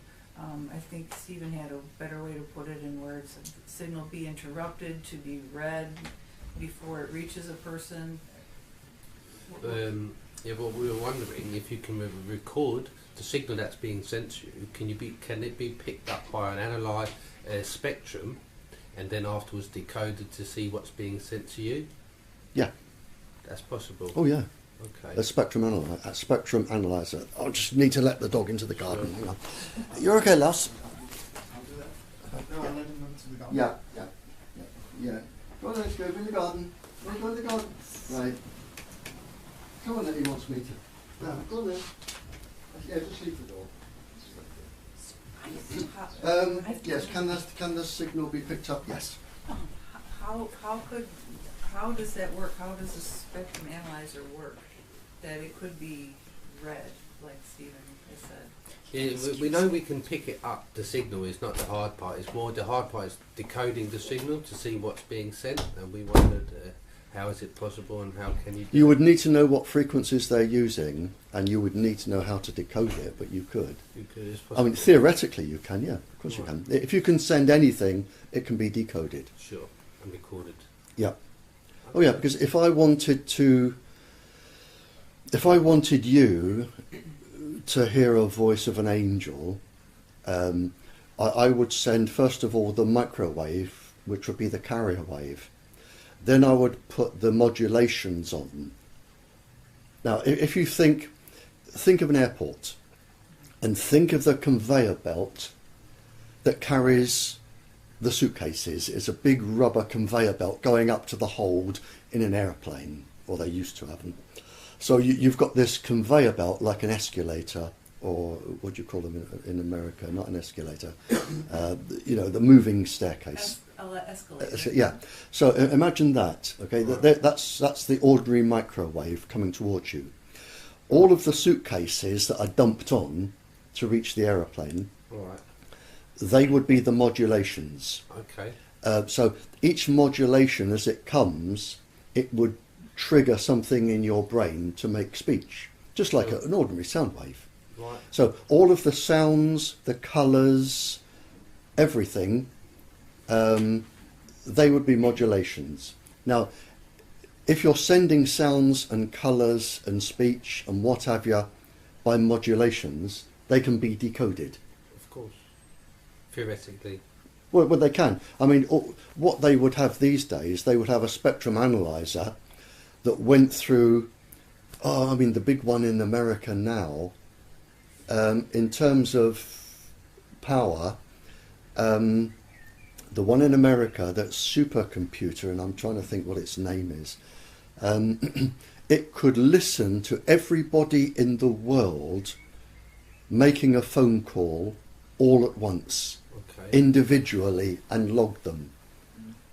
So if you've got a computer like that can scan all the trillions of frequencies and think, well, that doesn't work, but that makes sense. It's like decoding, Right. and that makes sense.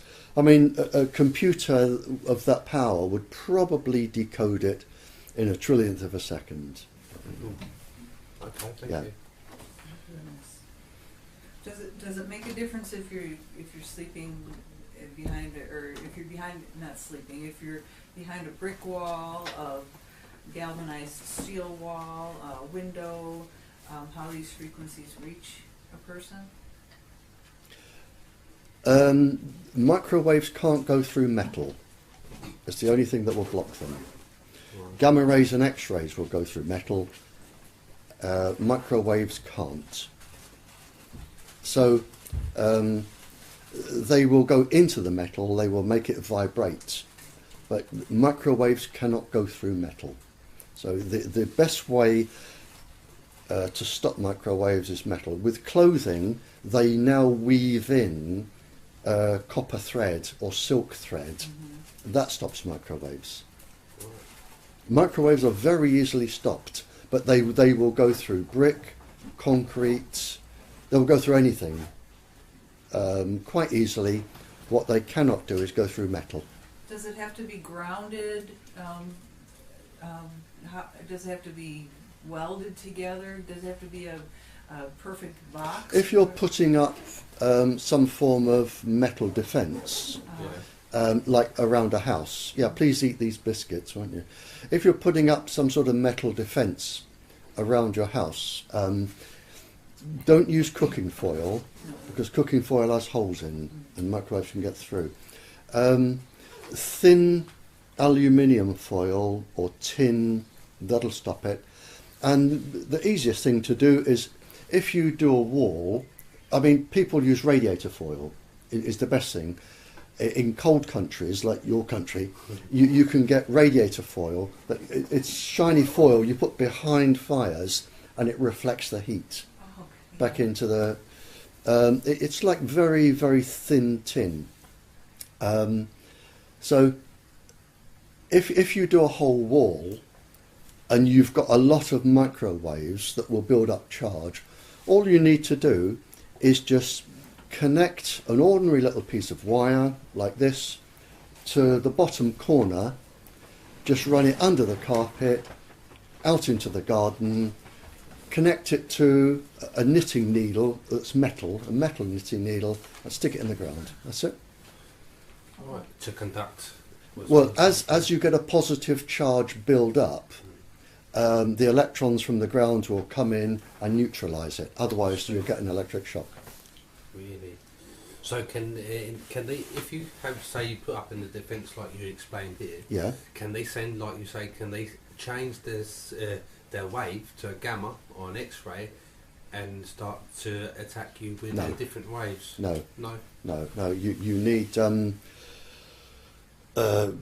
a nuclear cyclotron to generate X-rays and gamma rays, and they would never ever be able to do that, because if you think of the speed of these waves, they can go round the world 7 times in a second.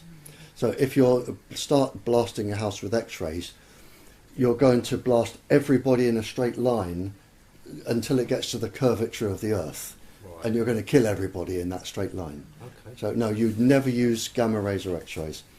The only thing they can use is microwaves, and if you know how to defend yourself, they will give up, because it costs a lot of money to target somebody, a lot of money, because they've got to be monitored, and these scientists are on a very high salary, $50,000 a year plus, and there's no point in targeting somebody if the money is going to be wasted.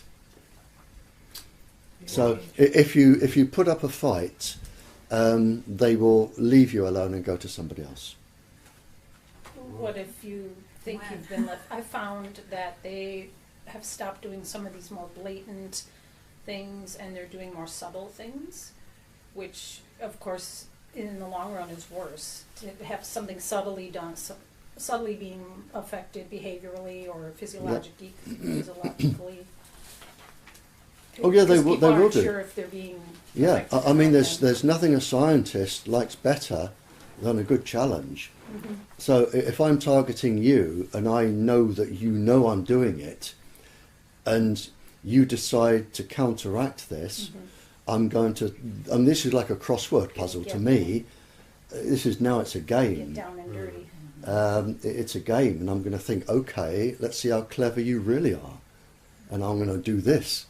And if you've, I'll say, well, okay, let's see if you can get out of this one. And it's a game. And these people, they are above the law. They have no morals. They're arrogant.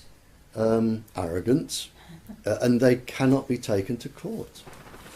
Well, I think that's where they get their, what can I say, their solitude from. They don't fear nothing because they know nothing can happen to them or they can't be. Yep. They don't have to answer for anything they do. So No. that's why they're doing extensively all over and over again. Oh, you're right, Stephen. You're absolutely right. And scientists are kicking back and they are writing papers, but they know that if they expose the industry, and a very, I can give you two examples if you like. Tell me if I'm blabbing on too much about. What I'll give you an American and a British one.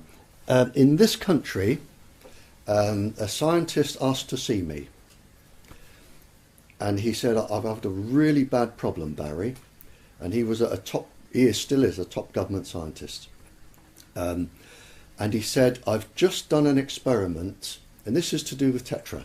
Right. He said, "I've just done an experiment for the government." He said, "I was asked to test the heart and the brain against the Tetra wave frequencies and assess them for damage." And he said to me, "How long would it take you to do that experiment?" And I said, "Well, I would follow the same path the drug companies tend to follow. 10 years. I said I would do cell cultures and I wouldn't experiment on animals. I don't believe in that sort of thing. I would use cell tissue and body tissue, and over 10 years, I said I would have a fairly good write-up ready." He said, "Do you know how long they gave me?" He said, "Within the hour, I completed both and had time for a cup of coffee. 10 minutes for one, 20 minutes for the other." He said, "Now clearly it came out negative and safe. And all the people were told was that the police, was that the country's top scientist had tested it and found it safe. Right. They didn't say it was in 10 minutes. And he said, now I know this is going to cause cancer.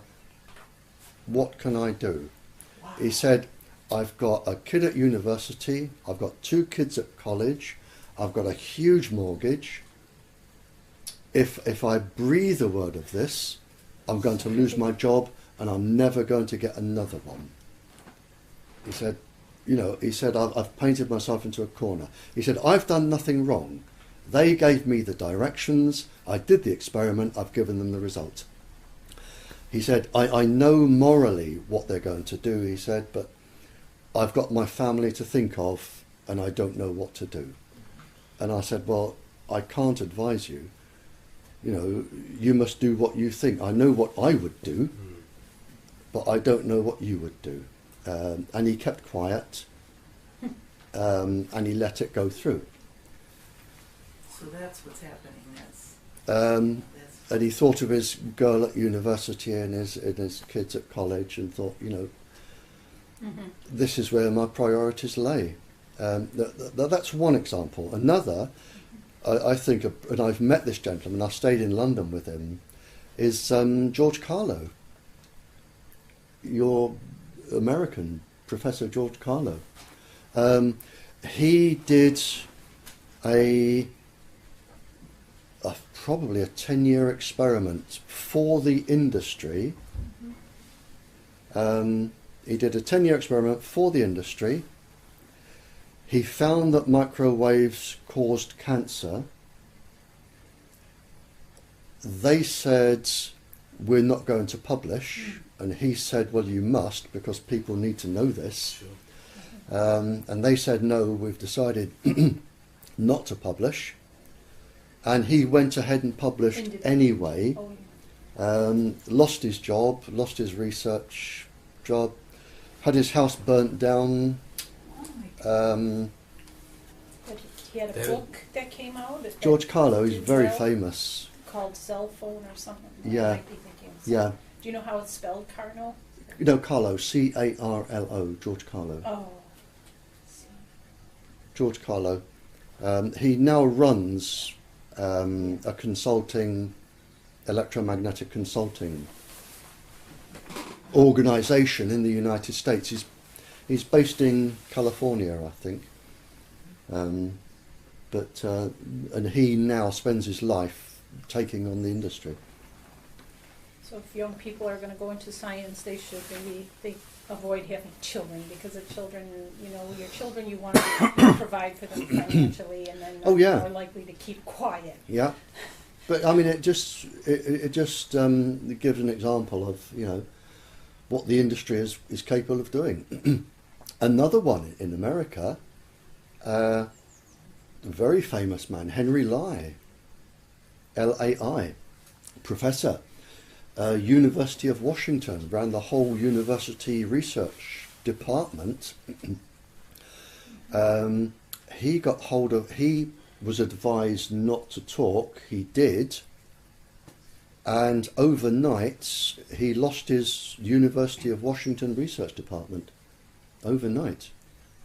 Well, I suppose this is why people fear so much as well to stand forward and tell people what's happening. Yeah, if you say anything, you're out of a job. Yeah. Anything. And labelled crazy. And labelled crazy, yep. I still don't understand, or maybe want to get your opinion of why are we being singled out? Is it because we're fighting back? Is it a game now to these people? Because it's become almost torture. Both. If you go against the industry, they will target you. Although I know people who are TIs and they've never done really anything. They're very quiet. Yeah, that's the first half. Okay. If you go against the industry, the chances are they will target you anyway. But if you're going to run an experiment, like the 500,000 people, if you're going to run an experiment on human beings, you can't have them know. They've got to be totally unaware that you want to use them. So what they would do is they'll say, well, we'll have so many 100,000 young fit men or women, which are the army or the police. Then we'll have some psychiatric patients and some ordinary housewives and some teenagers, and we want some that are taking drugs to see what the effect is with drugs, and we'll have some that do this and some that work and some that don't, and we'll have a few alcoholics, and it's their base. I suppose it's to get a broad spectrum, as many people as possible from all different places in society. Oh yeah. You've got to. And so those that become aware are more heavily targeted. Those that start speaking out. If you start upsetting them, they will certainly target you somehow. It may be tapping your phone. It may be telling your boss that if you don't stop, you'll lose your job. It may be visiting your children on the way home from school and say, you tell mummy that nice man from the communications industry says hello, which I've known happen.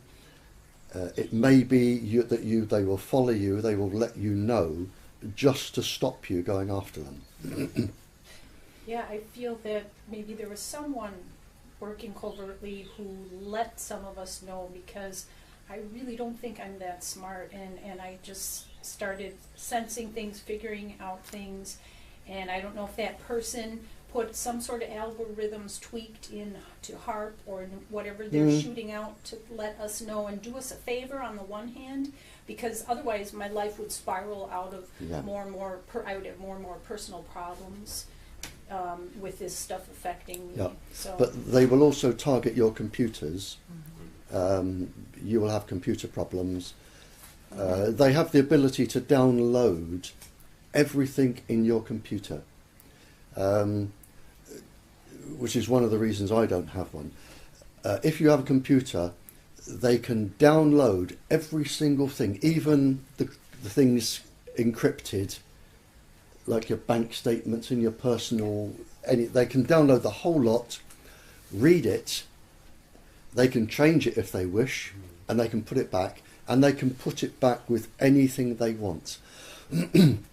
And it's not unknown for people to switch on a computer and find child pornography in the memory. And then there's a knock at the door, and you give up then fighting the industry, because now you've got to try and work out how it got there, convince all your neighbours you're not a paedophile, tell the police, and you could end up in jail.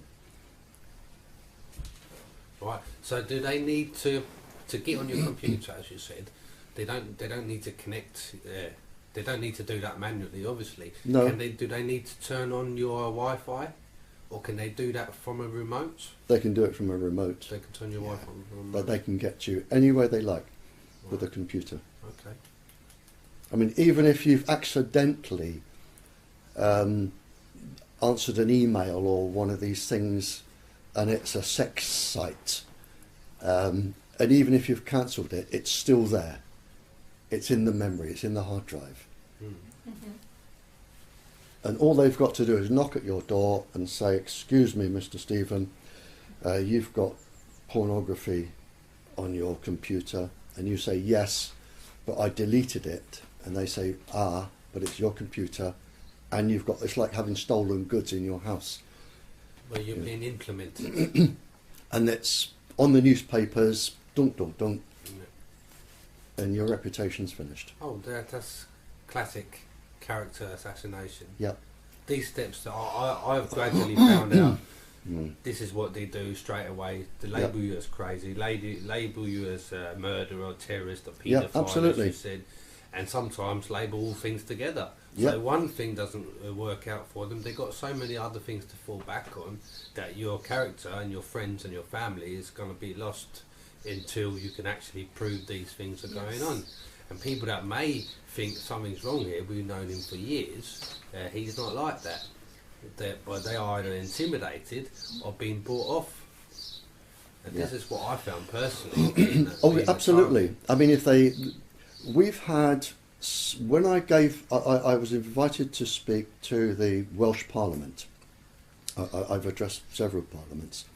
When I was invited to address the Welsh Parliament, and it's on the internet, addressed to Welsh Assembly, I think the first thing I did was pay tribute to 5 or 6 very skilled research scientists who all very suddenly committed suicide. Right. Supposedly commit suicide. Yeah. One of them the day before his honeymoon. Oh, please. Yeah. These were what type of scientists? Well, doing the work that I'm doing. Yeah. In the last... In the last few years. Oh, they certainly give you the idea to commit suicide as yeah. well.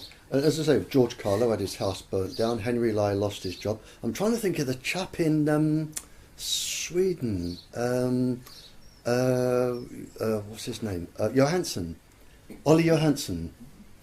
Olli Johansson, Professor Johansson, Olli Johansson of the Karolinska Institute, Stockholm, in Sweden.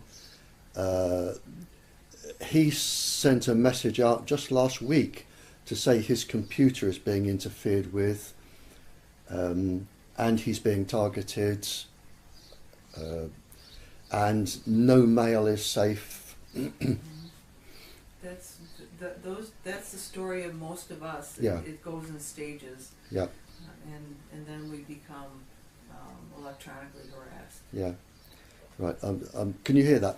I must just go out and feed the birds. They've eaten all their breakfast. They're a good boy. I know. So are you contacted by many people regarding Sorry. our issue? Oh, we're back on. Are we on? We're recording, are we? Yes, sir. Right. Okay. Would you like me to start over? Yeah. Just. I Sorry. apologize. That's okay. Are you all right there? What's the problem? I thought I dropped a little, one of those stick-like chocolate. Oh, don't worry about that. But I don't think I No, he'll get it. Don't worry about that. Oh, it's a finger. Yeah, chocolate finger. Don't worry about that. Okay. No, he'll find that. He'll be all right. Okay. And then we'll start. Are we ready? Are we ready? It's rolling. Okay.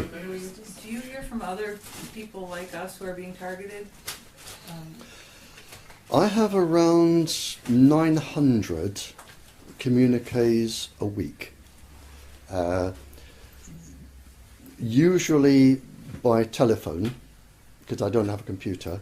The phone goes sometimes almost continuously. Oddly enough, I even get calls Christmas Day and Easter Sunday. I get calls from people who, when they're desperate, they're desperate. Yeah. I don't think I've had a single day when somebody hasn't contacted me, I don't know, for 12 years. Not a single day. But 900, there are a few ladies around the country, and people know these ladies are in touch with me, and they email the ladies.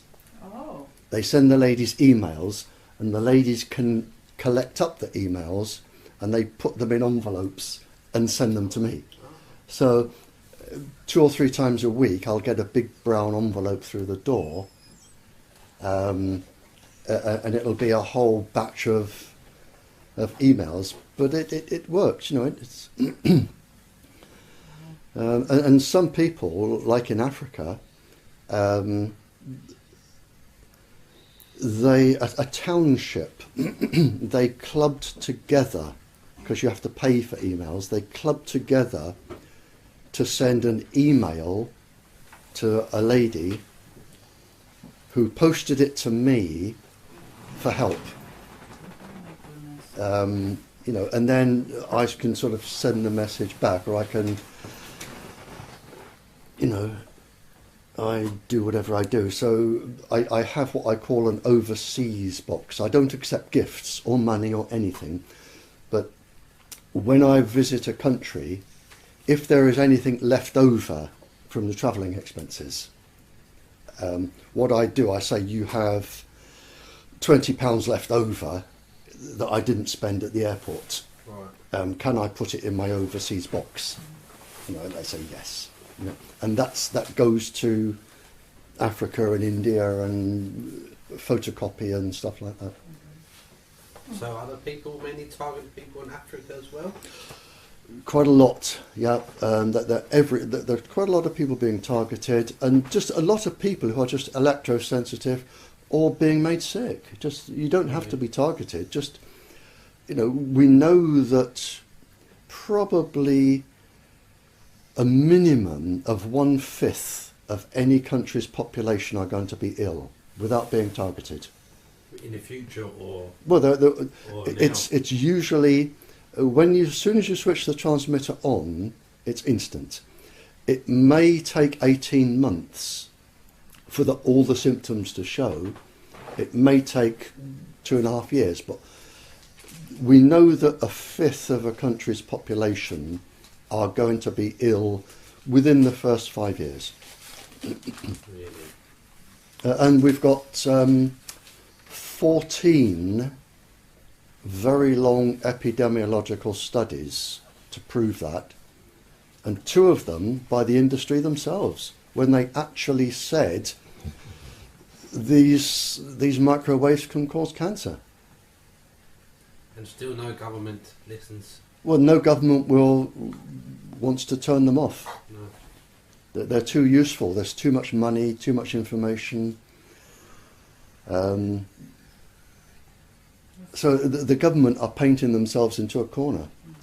I mean, whether they think that when they finish being government officials, they can get on a bus that will take them to another solar system, they haven't thought that far ahead. You know, it's, I can get a knighthood and I can do this and I can do that. And so the same people who know it's harming the public are the people who are allowing it to happen, and Yep. they're being, their health is being affected also. Mm. So it just doesn't make any it's sense. yeah, it is totally ludicrous.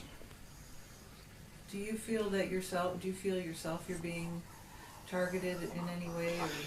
Or? I've had 3 death threats. 2 of them in the forest where I walk the dog, 1 of them at a conference. But to me, it's like the schoolboy bully. Right. And what we've got now is schoolboy bullies that with the permission of the principal, saying you can bully anyone as much as you like, and if you get any trouble, send them to me and I'll deal with them. Right. And I've never liked schoolboy bullies, and you've got to stand up to them, and if I'm the only one in the world, I shall stand up to them. But I won't be bullied. And in fact, as I said, I'm trying to think who I said it to now, but one of them threatened me and said, you know, you're not going to live very long with this. And I said, when you get back, say to your boss that I'm in the forest every day between 8:45 and 10 o'clock with the dog. I'm the old man with a stick, wearing a red coat and a black hat and a black Labrador, and that's where you'll find me. Wow, thank you. And the public needs to know that the fact that you are getting these threats, gee, that means this is true. You are not misinformed. You are not deluded. Oh, no, you know you're right. If I were wrong, they would take me to court. I have begged them to take me to court. Because I can't afford to take them to court, but if they take me to court, I can take 3 years. Do you feel you're being harassed with frequencies or and those sorts of things? I've got this house insulated. You do, good. Funny you say you have your house insulated, but I'm still getting affected under this BT. I am too. Are you? Yeah. But that's probably because we have transceivers Yeah. in our bodies. Yeah. Yeah. So is it a lot hard, like you said before, you described how to defend yourself against the microwaves. Is it harder to defend yourself if you have microchips in you? No, it's quite easy. You just get it taken out. Now, Well, yeah. Yeah. Find anyone to take Um, them out. come here.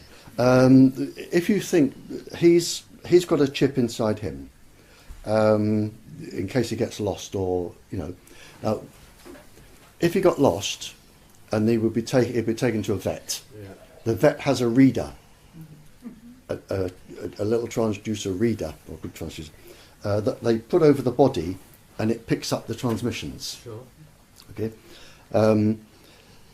Now, all you need to do, and it's in that paper. It's in the paper I've sent Debbie. If you go to a vet, or you get any form of microwave receiver, Yeah.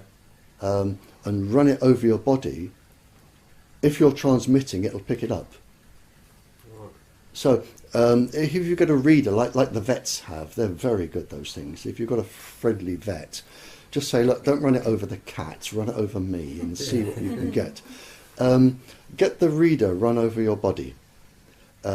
if there's a transmitter in there and it's the right frequency, the reader will certainly pick it up quite loudly, like a metal detector. Yeah.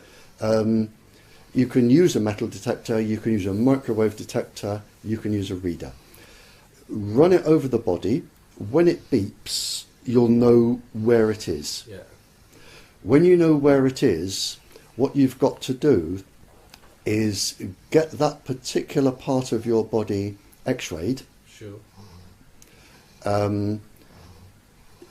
Pinpoint it. It might only be the size of a pinhead.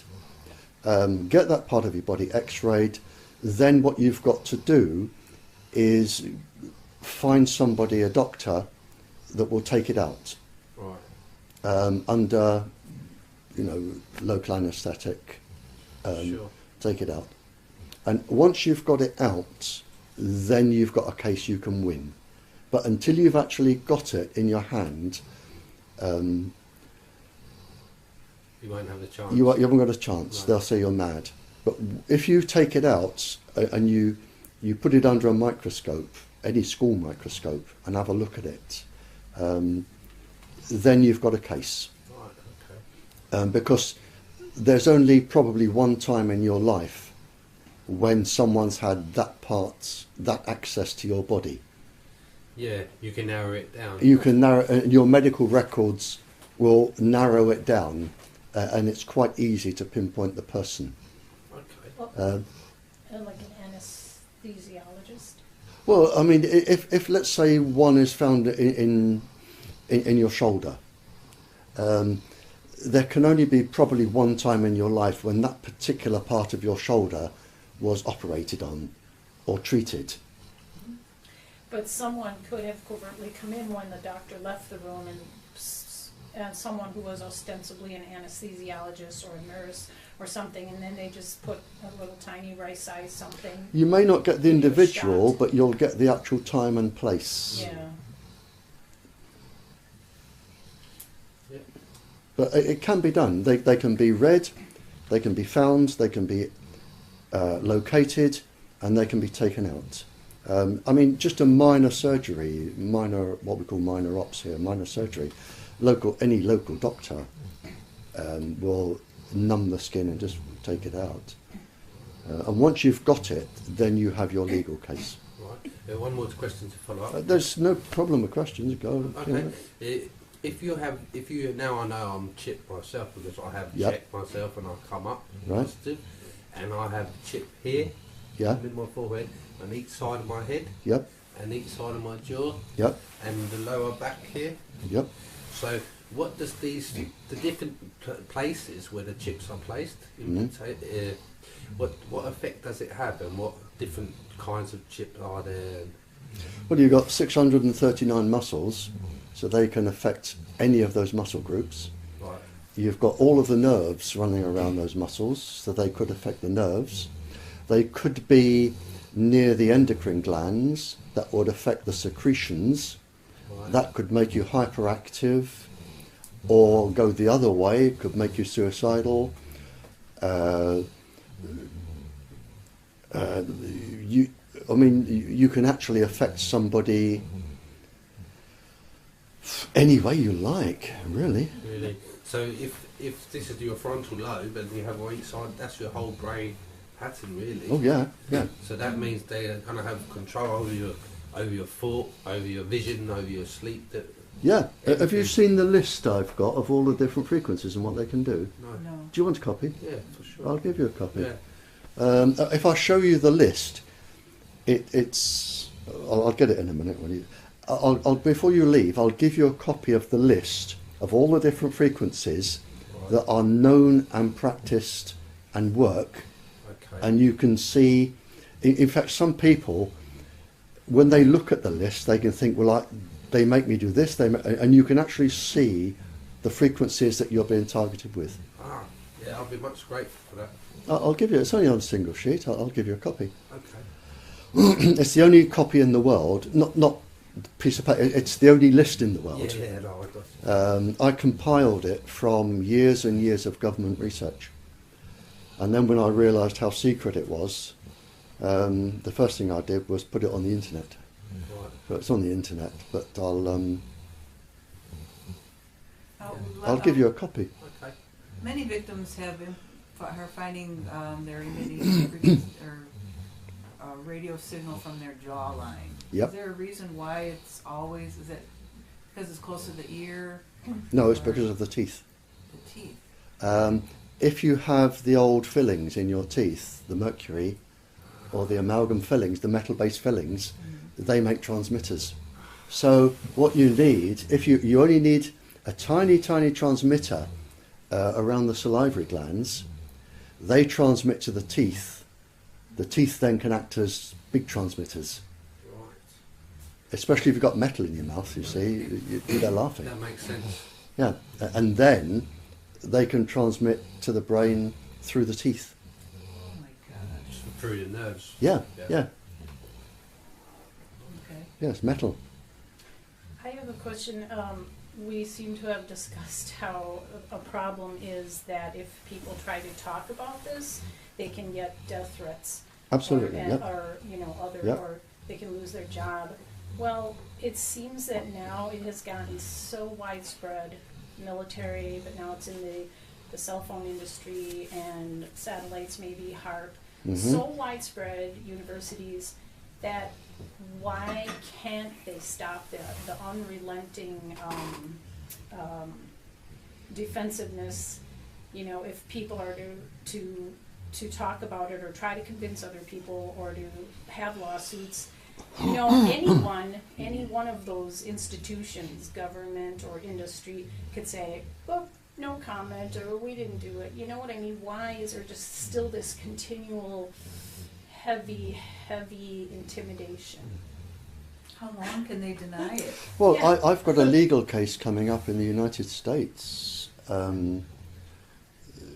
partly to do with this, but you can't go straight in with what they're doing. You've got to come in by the back door.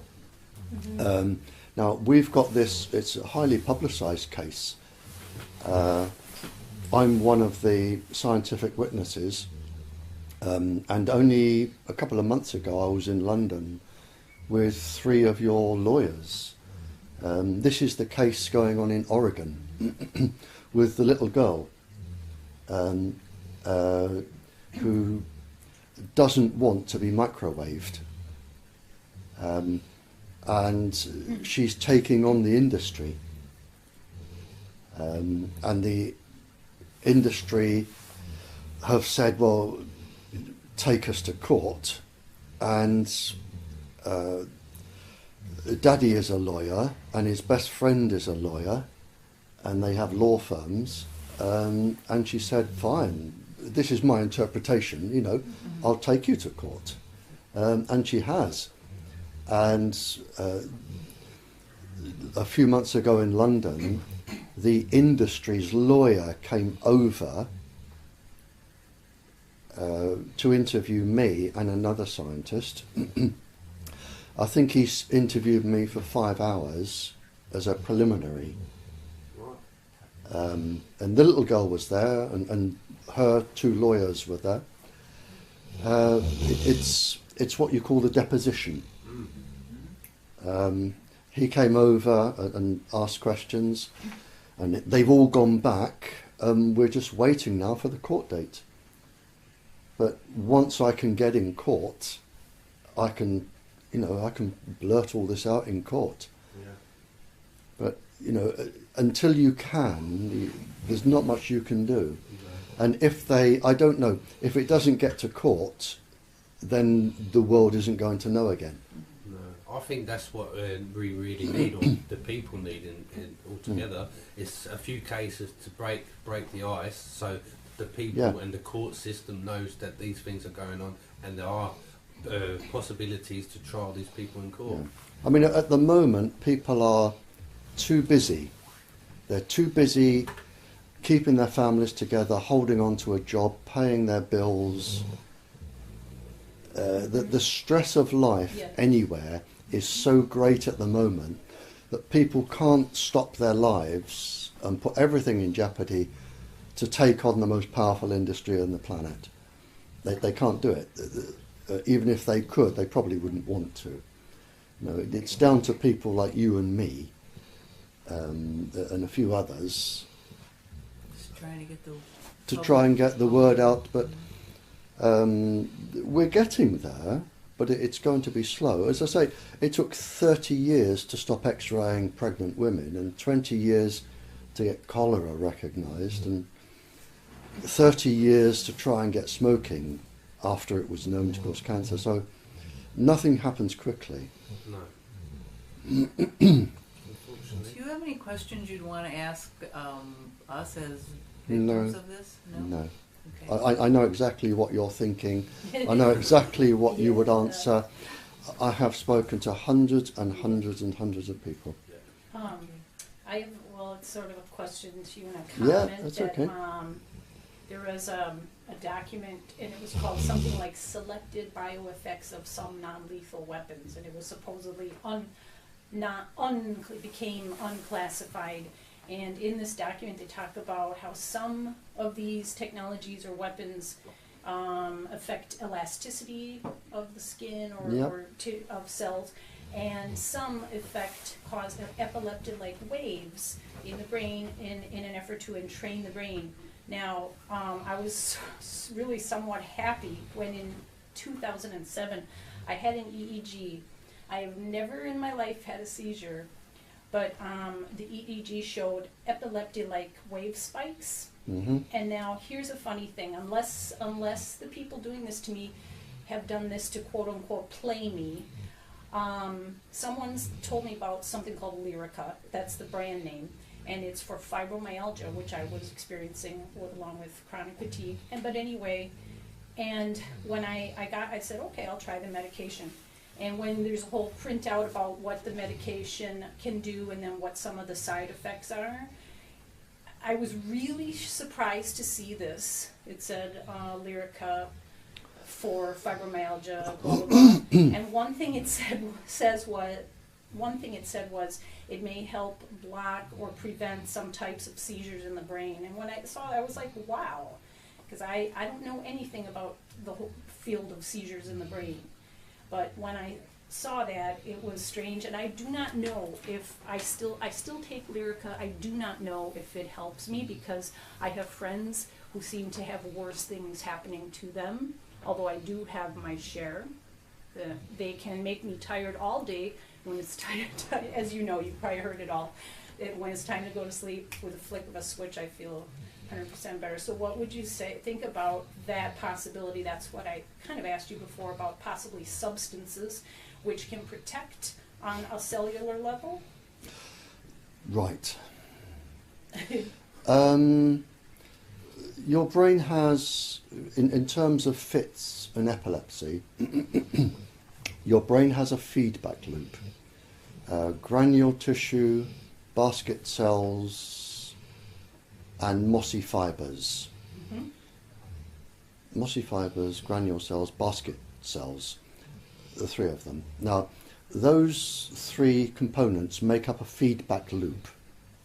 Now, by feedback loop, if too much electricity goes into your brain, what this circuit does, rather than have the electricity come out into the brain and start upsetting all the cells, it can feed it around a loop until it's safe to release it in small batches. It's a bit like a fuse, if you like. So it's called a feedback loop. So if you get a surge of electricity, it winds it around this circuit in the brain rather than have it come straight out in the brain. Does that make sense? Yes. Yeah, okay. Right, now what can happen is with microwave irradiation, which generates electric currents in the body, as the microwaves go in, the magnetic field actually generates electric currents in the body. So what you can do is you overload this feedback loop, and once it's overloaded, there is nothing else it can do but get all the electricity out. Hence, a lot of people near transmitters or using phones that have epileptic fits, because it overloads the feedback loop. And the only thing you can do is they do have some sort of drug that can stimulate the feedback loop to neutralize the current, or I don't know how they work, but I know you can sort of do something to the feedback loop that stops it blurting all the electricity out. So it's possible that what I'm taking, I think the generic name is pregabalin or something like Yeah, that. it would have to be some sort of ionic compound that Oh, neutralized or generated something that neutralized the charge in the body, the ionic charge. It would have to be something that produced something that neutralized the ionic charge. It would have to do something like that. okay. Because it's... yeah, I'm thinking of oxygen ions or hydrogen ions or something. You would have to generate some sort of ionic compound that would neutralize that particular charge. Okay. Are there any analog correlates to some pulse frequencies like tap dancing or clapping or just people, or maybe people laughing and being happy together that might help? As simple as that sounds, as maybe hopeful as that sounds, when people are together, maybe there's a little field that can be created, a field of happiness if they're happy, or something that, like say, I know there are. Well, yeah, laughter is addictive. If one person laughs, the other, like yawning. If one person yawns, everybody else yawns. And there's like 2 hertz, 2 cycles per second, or all the way from 1 to 10 or 15 that the brain. So I was thinking, if I clap a certain way, I'll interfere with what they're doing, or tap my foot a certain way. It's possible. I mean, there are. Your question is probably too advanced. There are something like 100,000 different structures, protein structures that have different jobs in the body, and out of those 100,000, I think only about 600 are known. So there is more unknown in the body than known, and you could be right.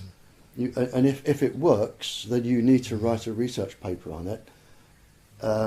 If you can find something that works, you write a research paper and get it published in one of our magazines, and then somebody like me will read it around the world, and they will say, well, I can add to that, because I know the chemical. The problem we have today, and this isn't an opt-out of trying not to answer your question. The problem we have today is that scientific knowledge now is so specialised.